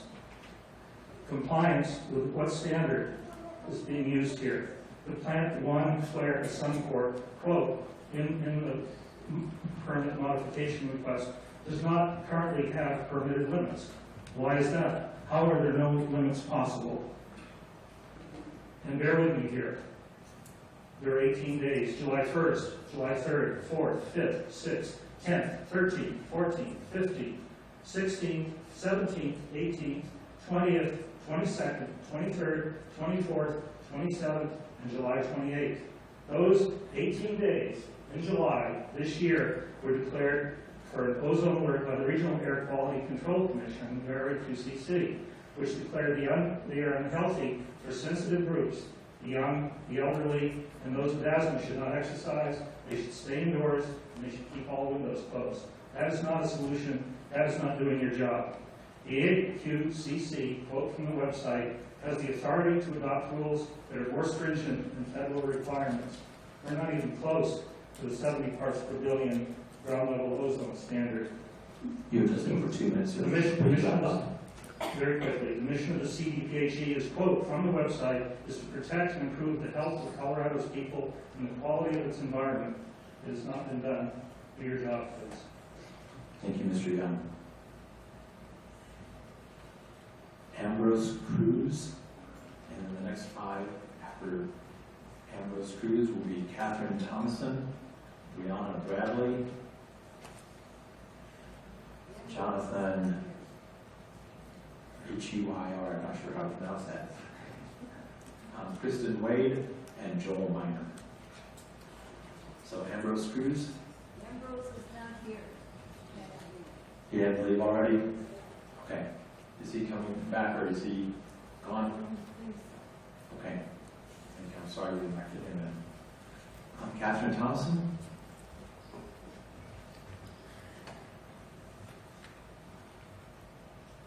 Hello, my name is Catherine Thompson. I am a physician. I'm new to the greater Denver area. I have worked on these standards for ozone, particulates. I have taken care of people with heart attacks and arrhythmias and asthma. These levels are not acceptable, especially since when I read online and find out that the emissions are much higher than are reported, and they are not adequately evaluated. Before any additional emissions are allowed, or if they even should be at all, we as a community need to have much more information about what is really being emitted here, and not allow, as the gentleman said before, crude that is corrosive, that we know can eat through pipelines, to be refined here as well. So it's very important to not have already preliminarily approved, which you have, the Air Quality Commission has preliminarily approved the modifications without doing adequate fence line measurements, having Suncor pay for those to determine what they really are emitting and that they will comply with whatever permits they are given. This emission level is not adequately evaluated, as well as the problem with hydrogen sulfide, which there is no safe levels of. So I really hope to see a report on that before any modifications are approved. Thank you. Thank you, Dr. Thompson. Brianna Bradley.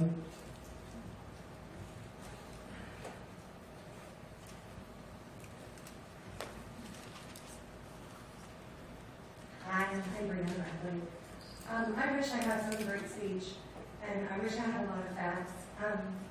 What I do have is I'm very scared and I'm a sad mom. I started raising my stepson 7 years ago, and his mom took off on him. So my husband and I tried to give him the best life that we can. We just bought our first house less than a mile away from the plant. And I just found out I'm pregnant. So I did a shoot tonight with 18 ozone alert days that I had let my son play in a backyard every single one of those days because I didn't know. And as far as pregnancy goes, low birth weight is a risk. Preterm before 37 is a risk. High risk pregnancy and high blood pressure. And I'm terrified. This is my first pregnancy. We just bought a new house thinking we were providing this great life for our children. And now I'm scared to death. Also, babies born within a 10-mile radius of one of these plants can suffer upper respiratory systems, which we have heard plenty of stories about tonight. Rashes, increased hospitalization, which we've also heard about tonight. Fatigue, dizziness, vomiting, nosebleeds, and heart defects. And I would just ask you to please consider that this is the environment that clueless people like me are raising their children and thinking we're doing the best thing that we can for them. And had I known, had I had any idea, I never, ever would have bought my house in the location that I did. That's all I've got. Thank you. Thank you.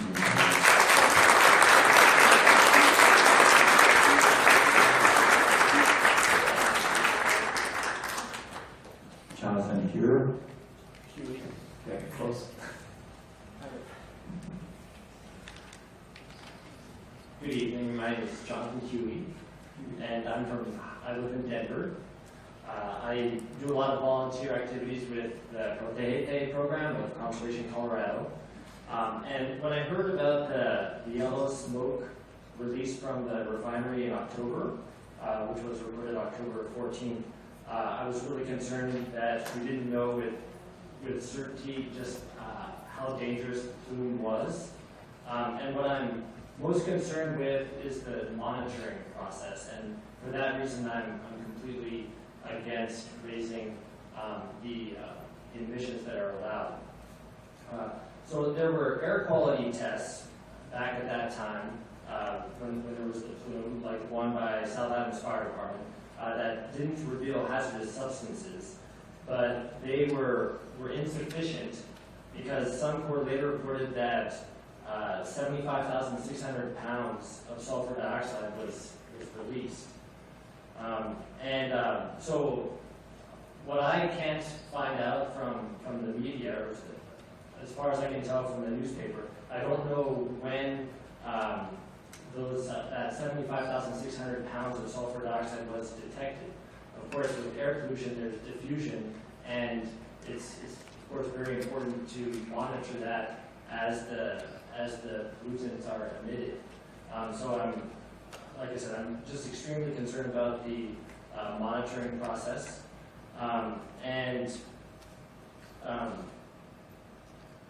Also, the state health officials didn't report that they monitored the air quality for sulfur dioxide after the event, and they said there was no problem at all. So there seems like there's a discrepancy there. So I believe that we have a right to know what's in our air as soon as possible after a mistake or an accident, or even just in the course of the daily operation of the refinery. And I didn't see any changes in the presentation that was given by Suncor earlier as far as the monitoring. And so I think before they, this proposal to increase emissions should be rejected, but instead we should do more extensive monitoring, frequent monitoring on an hour-to-hour basis for any hazardous substances. And also, just one last point, it seems like this plume was released upon a power outage, and for that reason it's possible that Suncor might not be responsible because it was not their fault the power outage happened. But it just seems to me that that's kind of crazy because power outages happen all the time, and for a huge amount of pollution to be released and for no one to really be accountable for that just doesn't seem right. Thank you. Thank you, Mr. Lee. Kristen Wade.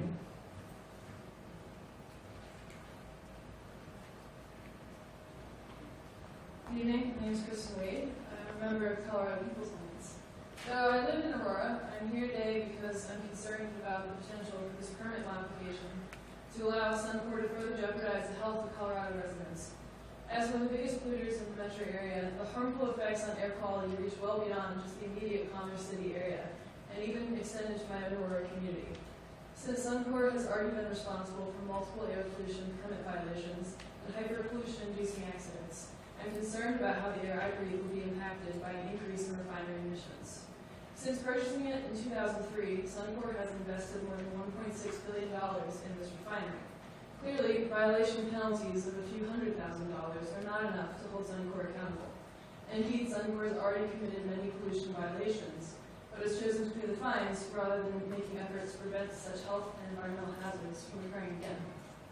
Because of their past behavior and apparent disregard for their dangerous environmental impact, it is essential to deny them any further leeway to overstep their state and federally mandated pollution boundaries more than they already do. This is critical for the most vulnerable neighborhoods surrounding the refinery, as well as the air quality of the state as a whole. I urge the Colorado Air Quality Control Commission to protect the communities impacted by the Suncor refinery, to strengthen regulations, and by rejecting the request for increased emissions by this permit. Thank you. Thank you, Ms. Wade. Joel Miner.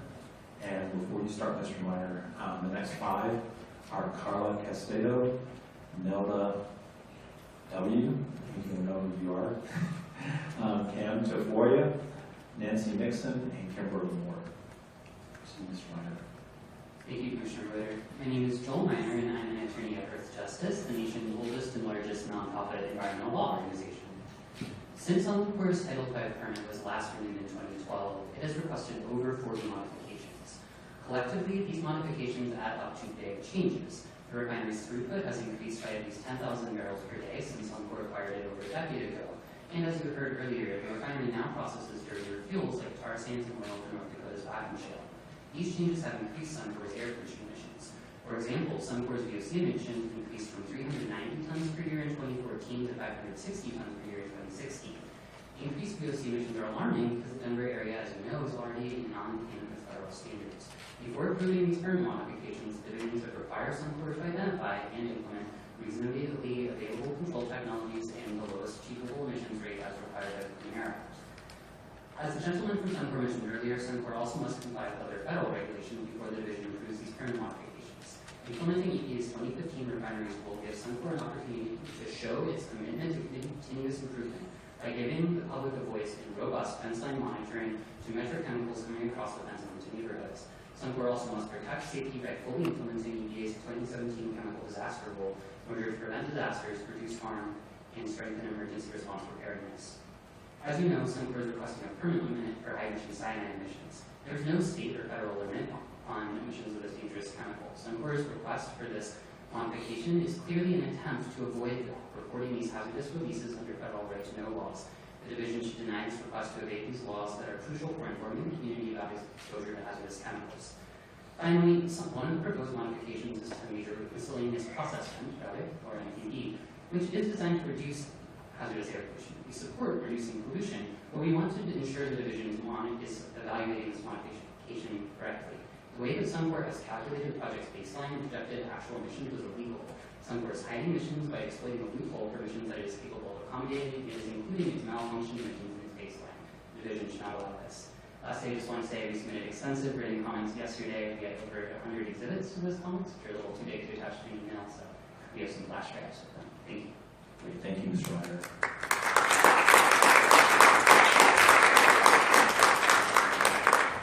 Carla Castedo. Good evening, my name is Carla Castedo. I'm the director with an organization called Mi Familia Vota. We are a community civic engagement organization that operates across Colorado, and I live about 15 minutes away from here. The reason we are here is because Suncor's request to modify its operating permit and emit more air pollution is concerning to us. People living in the area that surrounds Suncor face the greatest environmental health risk than any area in Colorado.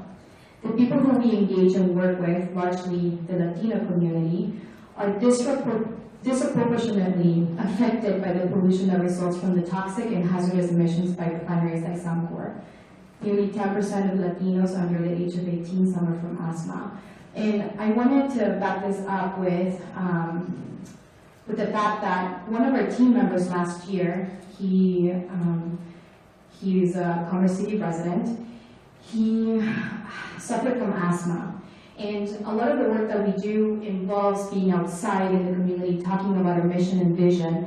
His asthma was so terrible that he had to stop working because when he was outside, he could not breathe. He was not even 18 at that time. This gave us a glimpse of what's happening across families in our communities, and this is why, as an organization, we ask you that you consider safeguards that prevent the increase in air pollution along with stronger pollution testing and compliance requirements, because our families, at the very, very least, deserve clean air. Thank you. Thank you, Ms. Castillo. Nelda, I'll let you pronounce your last name. Nelda Wishnarovich. First of all, thanks everyone for being here. You do make a difference, everybody. And thanks to you in advance for demanding improvements for Colorado residents and our visitors to our state now. And please do not get any expanded permits. So here are just a few requests as a resident of Sunnyside, which is the Pecos and I-70 neighborhood. I think this is a spiritual lesson, first of all. Just go into your heart and just follow the golden rule. If you lived in that neighborhood, do unto others as you would have them do unto you. Allow us to truly enjoy our Colorado outdoors. That's why we live here. We are not China. We're not living in China. I have had to go inside many times when I've been out gardening, and that is unacceptable. I want to enjoy my life here. And this affects all life, not just humans, our birds, our plants, our pets, everything around us. It's being absorbed by this toxic air. Make sure that the toxins are measured from the ground up to 5 feet, not just above 5 feet. Air is lighter than toxins. Those toxins are falling lower. That is very, very important to know. Demand true safe measures and monitors that give the true level that we need to know to be safe. Please understand that children are most at risk, and they are the future of every community. They are the future of the United States if we really want to be the most powerful nation in the country or in the world. When they inhale toxins, their detox system is not fully developed. Their liver, their kidneys, they can't fight it off. That's why more and more kids now are getting sick. Lastly, enforce Suncor's triple bottom line that they stated. Are they really keeping unsafe toxins out of our environment? Your 2 minutes, ma'am, please. Okay. We have the brown cloud, and now we're getting ozone signs in the summer. We need to be concerned about that. Strong economy. We have to consider our people part of a strong economy. These toxins also affect their employees and their lives. This affects everyone. People first, profit second. And lastly, consider the precautionary principle. Think more of the risk of being safe in our health rather than just money. Thank you, Ms. Wajneritz.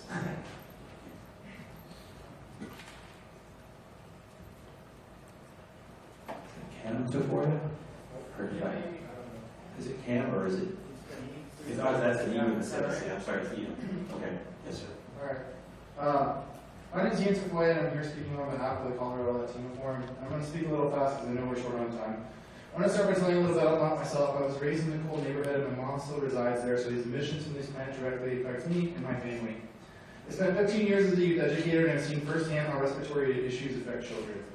I received awards from both the Denver Regional Council of Government and the Regional Air Quality Council for my advocacy on public transit and air quality.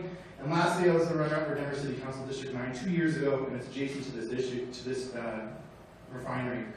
So the Colorado Latino Forum is dedicated to increasing the political, social, education, and economic strength of Latinos and Latinas. And we're here today to stand in solidarity with our coalition, the Colorado People's Alliance, Cross Community Coalition, Earth Justice, Conservation Colorado, the Sierra Club, Elyria Swansea Neighborhood Association, Wild Earth Guardians, Western Resource Advocates, Denver Community Planning Council, community members here today, and those who couldn't be. And we're asking the Colorado Air Quality Commission to evaluate the requested changes by Suncor and make sure that your decisions ensure clean and healthy air for all Colorado residents. It's known that the surrounding community, which is predominantly Latino, is already overburdened with pollution. And we have serious questions about the changes being requested by Suncor and that they will have negative impacts on the surrounding community. Couple this with the recent increases in production at the plant and violations by Suncor, and what you're left with is a community that is beyond skeptical that their health is being considered, let alone being protected. Furthermore, the air quality in the Denver region continues to degrade, and our non-compliance with ozone standards puts the young, the elderly, and those with the health issues further at risk. We support the documents, comments, and suggestions submitted by Earth Justice on behalf of our coalition. There's a few points that I want to point out right now. Number one, consider merging both permits for all 3 plants. We believe a single unified permit will ensure the public has the best opportunity to be involved in the process. Improve monitoring at the site, which includes improving technology and the frequency of reporting. Number 3, do not enshrine malfunctions and unpermitted emissions into this permit. Number 4, do not make a formal record of decision until all documents and data have been provided to the public and our coalition for analysis. Number 5, do not approve modifications if it means the process will release more VOCs into the atmosphere, which we know will result in more ozone levels in the Denver and will have huge health impacts on the public at large. 6, conduct a health and safety impact assessment for the surrounding community. It's the job of the government to do that. Number 7, strengthen your own oversight, and those of the agencies within the state of Colorado do not only rely on the results of the EPA. And in closing, I would like to say thank you to your staff and commissioners for your service to the Colorado residents. I believe you're all qualified and you have the will to fulfill your mission, which is to protect the air and health of residents of Colorado, not the profits of business. Thank you. Thank you, Mr.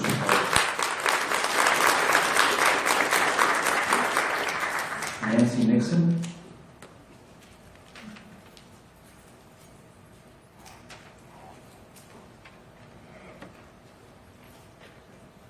Hello, I'm Nancy Nixon. I am a member of the ACLU, People Power, and Common Cause.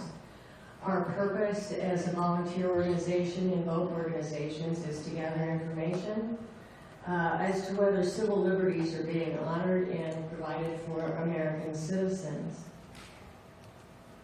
I believe that, along with many of my colleagues, that air is a civil right. Clean water is a civil right, and the right to eat healthy food. With the stories I've heard today, amongst this very educated and thoughtful audience, so many people have died and gotten sick, and so many more will. The oversight has been minimal at best. The record shows that Bush-era regulations, which were not adequate to begin with, have been overreached on several levels. It's very infuriating to the citizenry of this community. From Anschutz Medical Center all the way over to Golden, people are getting sick. I think we all have to question, why do we have a refinery in the heart of our great city where so many people live? Perhaps rather than regulating this very, very, very old plant, we should dismantle it and move it to an area where people can feel that they can be safe to live and raise their children. We have a 40% increase of children being born with neurological and respiratory disabilities over the last 12 years. You extrapolate that, gentlemen, and we're talking about in 25 years, all children could potentially in this community be born with devastating birth defects. And that is not right for any of us. So I want to thank you for having this hearing, and I would request that you provide us with another one. Your entire community has not been heard from, and they deserve that right. This is affecting all of us, and we feel that we have this right, mainly because we don't feel that the EPA is here to protect us right now. And we are counting on you. So thank you for hearing us, and give us another hearing. We really have a lot more to say. Thank Thank you. you.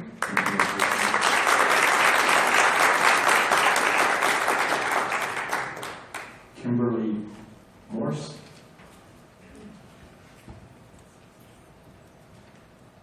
I'm Kimberly Morse. I'm a coal resident. If you're not familiar with that, it's 3 miles from the refinery. And I'm a concerned citizen. I'm here tonight to request that Suncor's permit be denied. And I will echo many of the concerns that have already been raised in the essence of time, but go on to say that these repeated malfunctions and the things that the people here have reported tonight more so demonstrate Suncor's lack of concern for its neighbors than its care. The fact that they are releasing things like hydrogen sulfide and cyanide, which are known to kill people, is not okay. These repeated violations put Denver and Commerce City's population at risk. I would ask that regulating agencies, including the Commission, consider not only this burden that Suncor's emissions place on workers, residents, and visitors in and of itself, but also these emissions and all the other pollutants that are in this area that are causing the burden. They need to be considered cumulatively. I would also add that when the refinery suggested, or CPHE suggested, that people shelter in place within 2 miles, that is inadequate. It's true that this population that lives and works in that area is more heavily burdened than anybody else. That's probably how it got its designation as most polluted zip code in the country. However, the wind blows here in Denver. Years ago, we had a nuclear reactor in Japan explode, and people in California, scientists in California, were finding particulates as that far away. So what is to make you think that telling people to shelter in place only in 2 miles is adequate? You're really putting residents and visitors and workers all over Denver and Adams County at risk, and that ought to be considered. So I implore you to deny the request that Suncor has made, and rather require Suncor to immediately address its inadequacies in safety procedures and equipment, and to implement near-term reductions in their air pollution. Thank you, Ms. Morse. So it's about 8:50. We have about 10 folks left, so we are going to go ahead and extend the time past 9 o'clock so that everyone gets their 2 minutes and everyone will have an opportunity to be heard. Our next 5 speakers are Franklin Cruz, Drew Dutcher, Isaac Rivera, Salvador Hernandez, and Bryce Carter. So, in front of that list, Franklin Cruz, please. Hi, my name is Franklin Cruz, and I'm here representing Americans for Conservation in the Arts. More than anything, I think I wanted to share something personally. So I'm an artist in the community, and a lot of the times I feel like artists, our responsibility to the world is to reflect the world back to itself. So I'm not going to echo what people have already said because I feel like it holds weight on its own, but this is what I have to say. I hope that one day my ancestors will breathe the same hallelujah that I'm breathing right now. I hope that one day my children can look up into a sky and see all the stars that I am not available to see right now. One day they will go to the mountains and not see a cloud over Denver, one that is brown and green. It makes me feel like my heart is sick. Something about this city is losing its spirit. Something about it is being swallowed by capitalism. How we choose to value money over our children's smiles. How something like an asthma attack is negligible when it comes to profit. See, the thing about our community is we of the Brown Nation, we of the First Tongue, we of the Mother Earth, we know what it is to look up at the sky and see it as family. And when you see it as property, you have lost yourself. You have lost your connection to your community. So how do you expect to be responsible to a community who you do not know their name? You do not know their voice. You do not know their home or what their house smells like. There is something about this community that needs to come back. The thing that needs to come back is our responsibility to each other. How we should look at each other, not as someone who needs to be held accountable, but someone who is able to grow. And I believe that we are able to grow. I believe that we are able to become expansive if we can remember that at one point or another you cannot forget nature, because it is what you connect with first. When you first come into the earth and leave your mother's womb, you take a gasp, because it is surprising that you are born. It's surprising that you are here. It's surprising that you, the miracle who somehow came out of the universe, is able to take and make change right now. So I have chosen to make change right now by being here and giving voice to everyone who cannot. And so have my people here in this community. So please, with everything in your hearts, understand that one day, I really hope you can breathe in the same hallelujah that I breathe in right now. So vote against Suncor.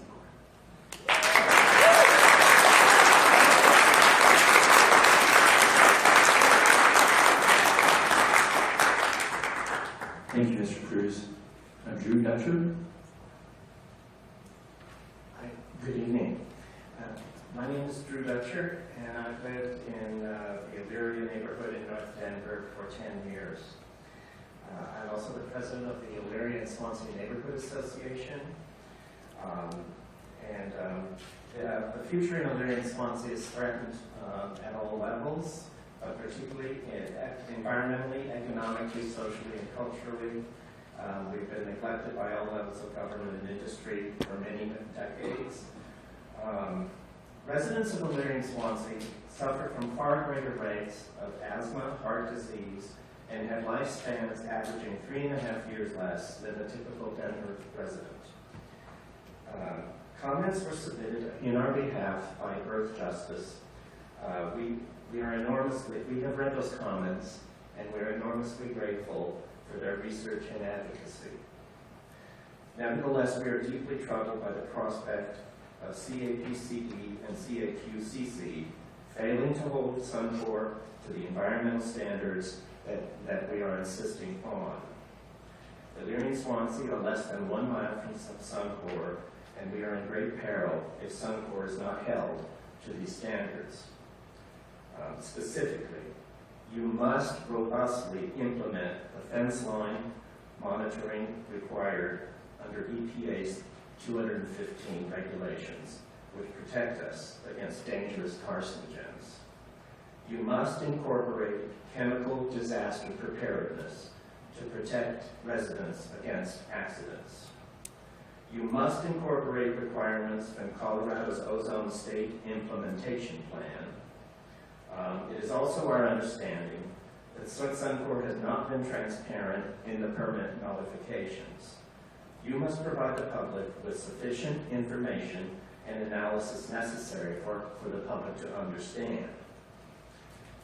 Suncor has tried to game the system, for example, with hydrogen cyanide emissions. People have talked about that too tonight. You are our sole and last hope, the one guardrail against a precipitous cliff of toxic pollution threatening our health and our lives. This is about saving people's lives. What is more important than that? You have such enormous important decisions to make. We're counting on you. Please, please protect us. Protect our health and protect our lives. Thank you. Thank you, Mr. Dutcher. Isaac Rivera. Good evening. My name is Isaac Rivera. I was born here in Denver, Colorado. I'm also a graduate student at the Department of Geography and Environmental Science at the University of Colorado. I've also worked with NCAR, the National Center for Atmospheric Research, and I've been involved in many studies on air quality, both locally and internationally.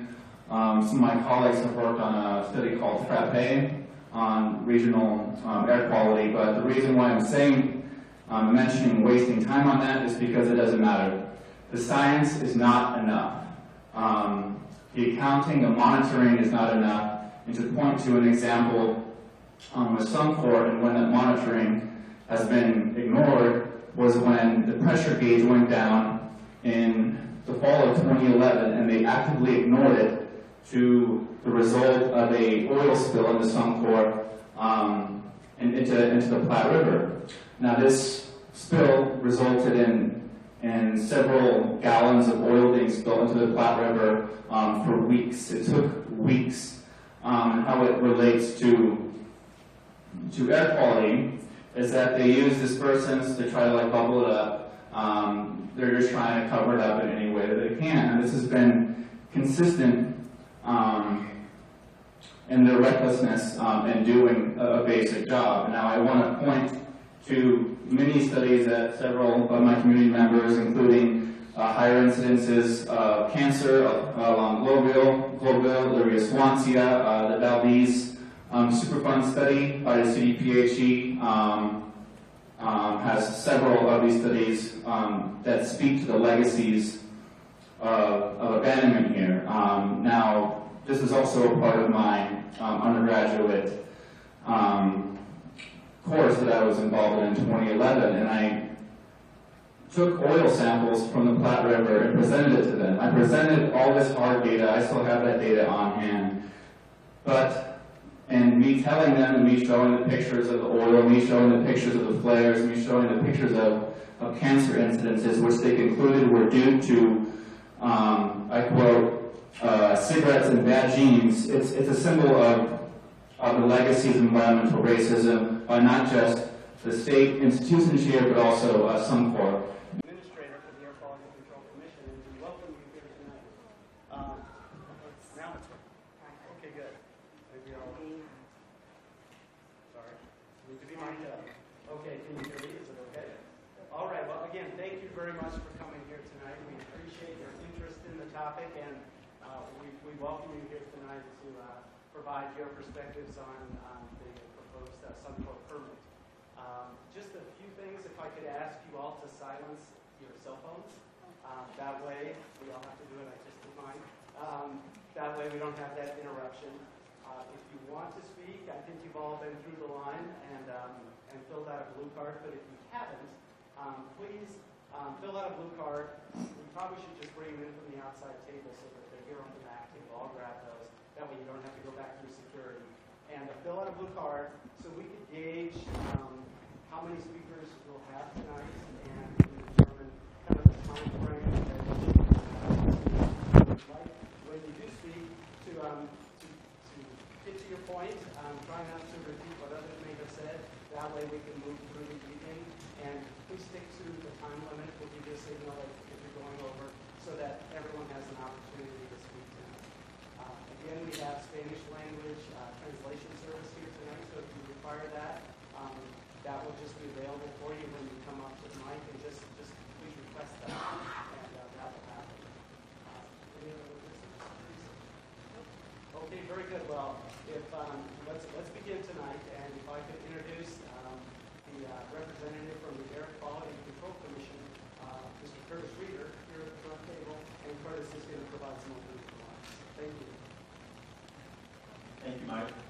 Good evening, everyone, and thank you for attending. Thanks for coming out tonight. My name is Curtis Reeder, and I'm a member of the Colorado Air Quality Control Commission. I will serve as the hearing officer for this evening's public comment. In case there are any of you who are not familiar with the Air Quality Control Commission, we are citizen volunteers appointed by the governor who are charged by Colorado statutes with developing the necessary air quality programs and rules governing air quality for the state of Colorado. Our meeting schedule and agenda items are available on our website. We typically meet the third Thursday of every month, and we would encourage you to join us sometime for one of our other meetings. The notice for this permit hearing was published in the Denver Post on June 24, 2017, and has been available on the Commission's website. The purpose of tonight's hearing is for the Commission to receive comment on the permit modification and preliminary determination of approval for modifications to the Title V permit for the Suncor Refinery Plants 1 and 3, which will generally probably be referred to tonight simply as Suncor. Tonight's comments will supplement those written comments that have already been submitted to the Colorado Air Pollution Control Division, or simply the division, within the notice public comment period. If it is determined that additional time to submit written comments is appropriate, we may hold the record open longer, and we'll discuss that at the conclusion of tonight's discussion. The format of tonight's hearing is as follows. First, Suncor Energy will provide a brief overview of the facility and its operations. The division will also make a brief overview of the contents of the proposed permit renewal and the public comment process. And then we'll move to the public comment period. As Mike said, members of the public will be provided 3 minutes each to make public comment with an overall limit of 10 minutes for any one group. We will look at the number of comments that we have, and we may find it necessary to adjust that time. We had a fairly hard stop of about 9 p.m., So depending on the number of comments, we may need to shorten those periods, but our initial intention is to give everyone 3 minutes. The commission hopes to hear from as many people as possible tonight, so completing your comments within the time allowed is very important for us to be able to hear everyone.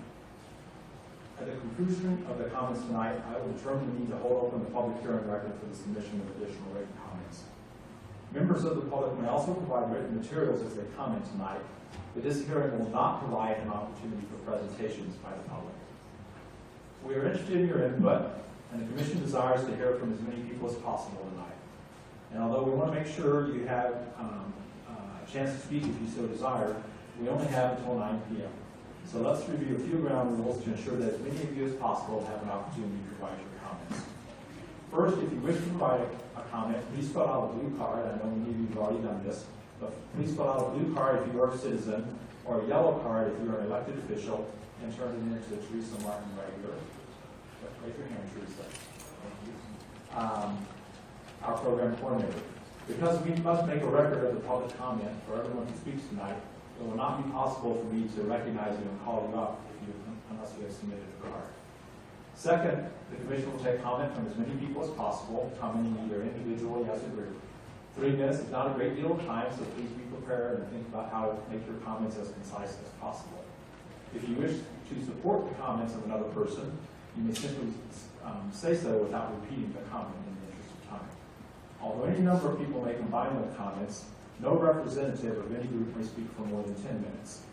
In addition, all those pooling their time must be present and identified when called upon and have their names recorded on the back of the blue card so that we have a record of who that speaker represents. Third, the commission appreciates that some of you may have strong opinions on this issue, but I request that you refrain from any and all demonstrations of verbal outbursts. I intend to conduct this hearing in a civil and respectful manner, and I ask all of you to do the same. If any of you forget this request, we will give you an initial gentle reminder. I must caution you, if the audience becomes unruly, we are empowered to terminate the hearing and eliminate the opportunity for additional public comment. I don't anticipate that happening, and I thank you in advance for your efforts to keep a civil and respectful tone for this evening's proceedings. Fourth, the commission will hear and record your comments. The hearing record will be provided to the division staff, who will then respond to the comments in writing prior to or concurrent with a decision on the permit. Neither the division staff, representatives from Suncor, nor I will engage in a dialogue this evening or respond in details to questions that you may pose during the public comment period. However, I may recognize the division staff member to clarify a point, offer a perspective, or briefly provide needed information. So hopefully those ground rules are all clear, and look forward to having a good session this evening. And again, thank you all for coming out. Thank you for your presence in this hearing. At this point, we'll ask the representative from Suncor to come up to give their brief presentation.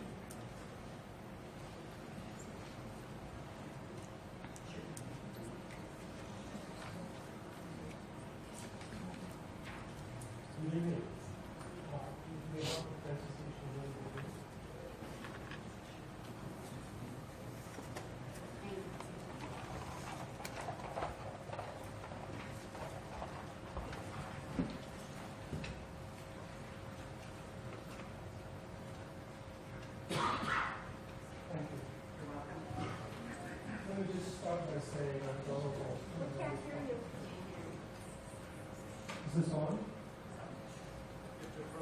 So now get closer to it, raise it up a little bit. Is that better? Can people hear me now? No.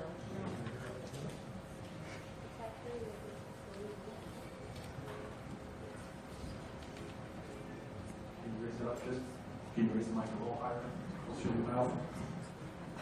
Let me see, is that better? That's better. Okay, you can hear me now. Maybe you can understand my Scottish accent as well. First of all, let me start by saying I'm Donald Austin. I'm the plant manager at the Suncor Refinery. Some of you may have known my predecessor. I just took over from Sherry Fallon.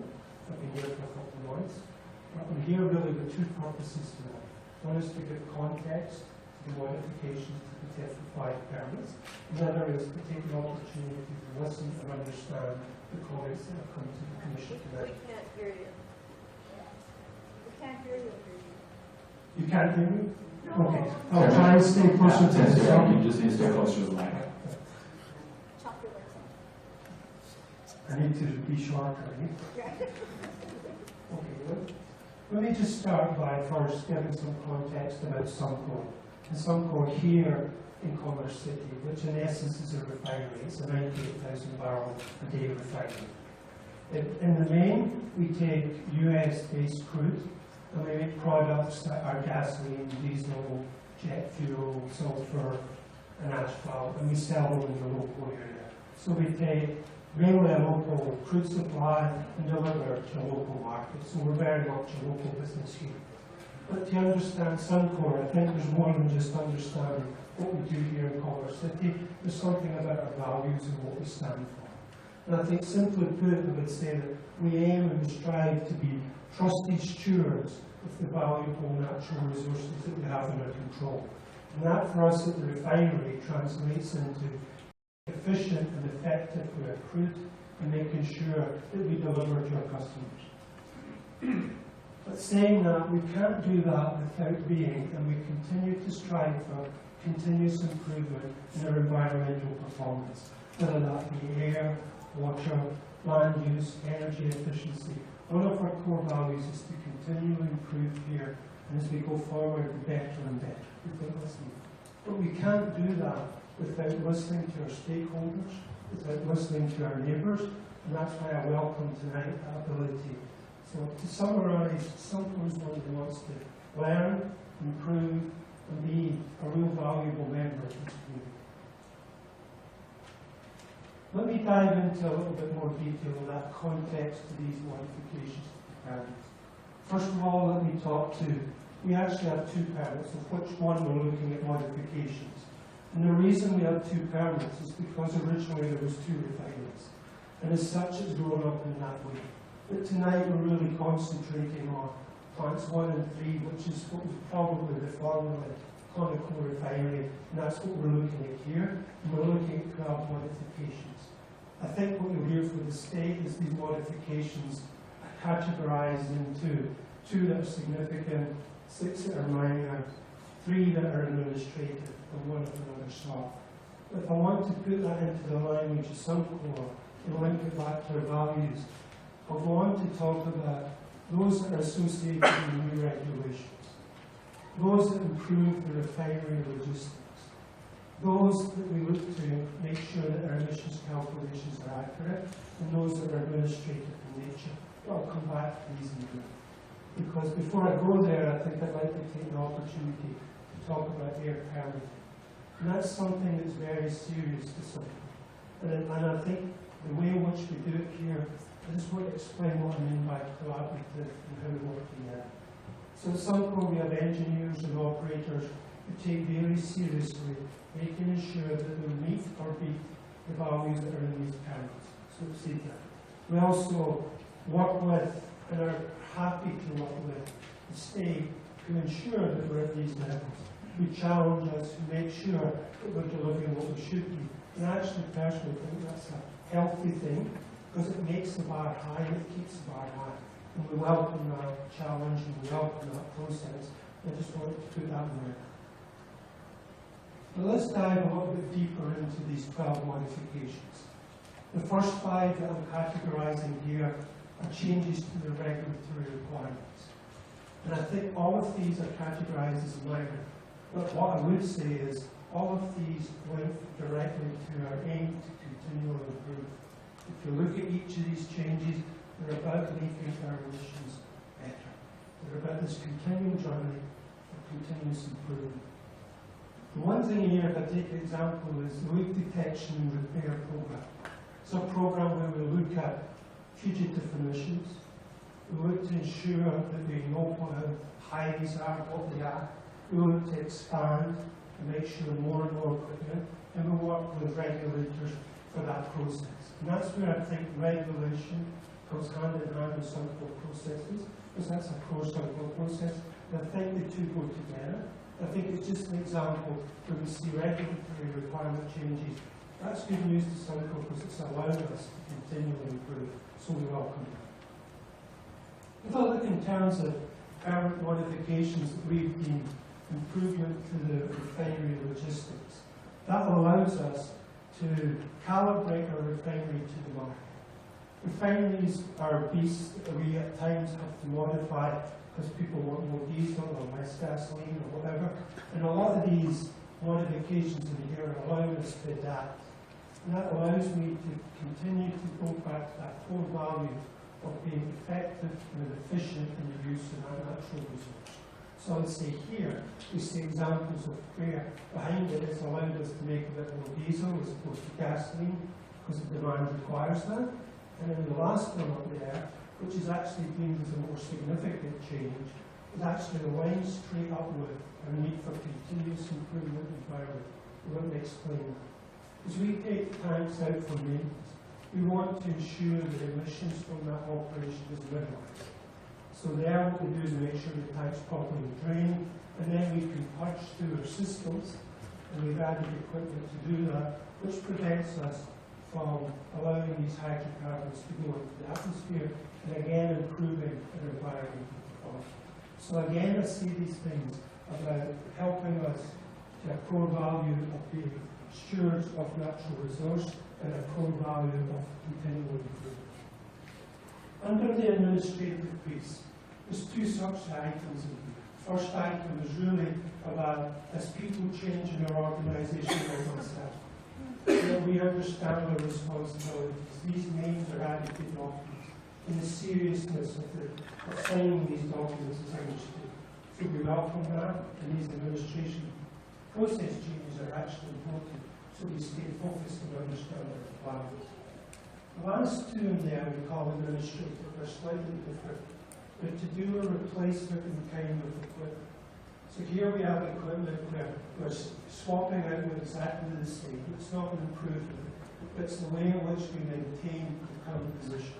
So we've added these to the modifications. And the last one goes to a fundamental and continuous improvement, which is about emissions and monitoring and understanding the value. And we have a change in here associated with hydrogen cyanide, which the state will talk about later. But basically that gives us a true measure baseline of which to improve from. We welcome that, and that will help us in that journey for continuous improvement. So what I'm trying to do here is provide you with the context behind the link between our values and these modifications that are in the table 5 items. I want to go back to and just finish a bit more about Suncor. In Suncor we talk about the triple bottom line. And that's about a balance between being environmentally responsible, about being socially responsible, and also about creating a strong economy. And we strive to balance and achieve these three things. I've talked earlier about some of our journey through these permanent changes to be environmentally continually improving, but I think it's also worth mentioning we strive to be socially responsible. And in that case, we support some events and good organisations, and we're really proud to be associated with things like the Boys and Girls Club of Denver that helps us be part of the social community. And the third part to that triple bottom line is to help the region provide a strong economy. And I think through the refinery we can demonstrate that we support around 5,000 jobs in the region, and we also probably add $2.5 billion of net value to the region from that. So hopefully that provides some context just beyond the hard numbers and relates back to what Suncor. I really do thank you for this opportunity to be here tonight and allowing me to listen to these comments. Great, thank you very much. I will now ask the representative from the division to come forward for their presentation.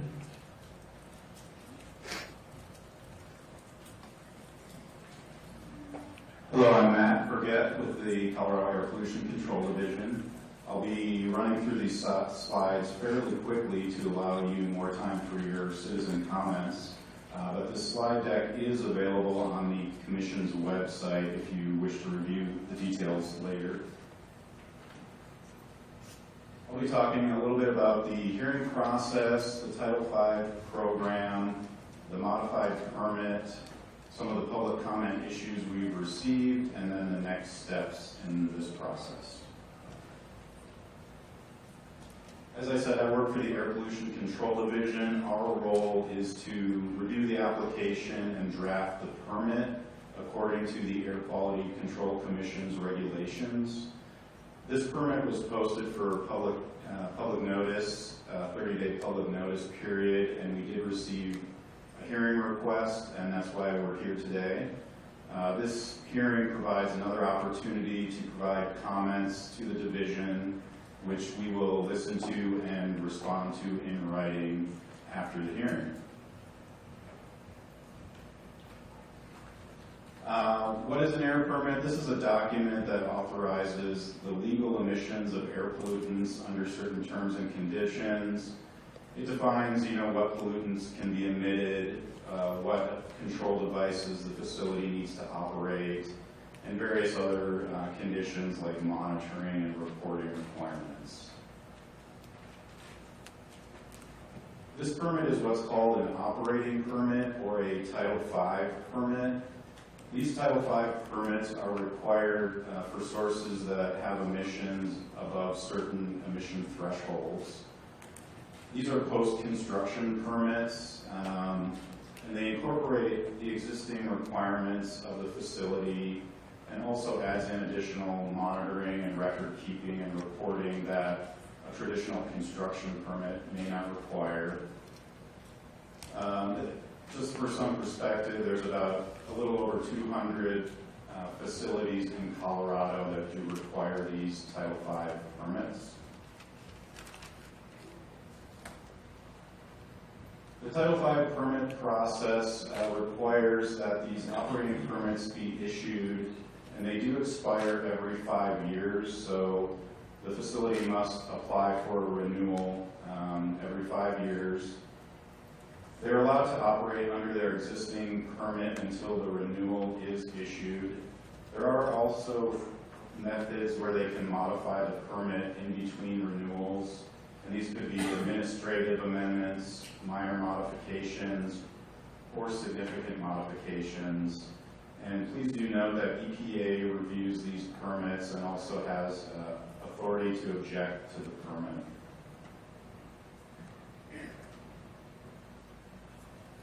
Title V permitting came out of the 1990 Federal Clean Air Act amendments. This slide just details some of the dates where the permit was issued for Suncor. The original Title V was issued in 2004. They did receive a renewal in 2012 on this permit.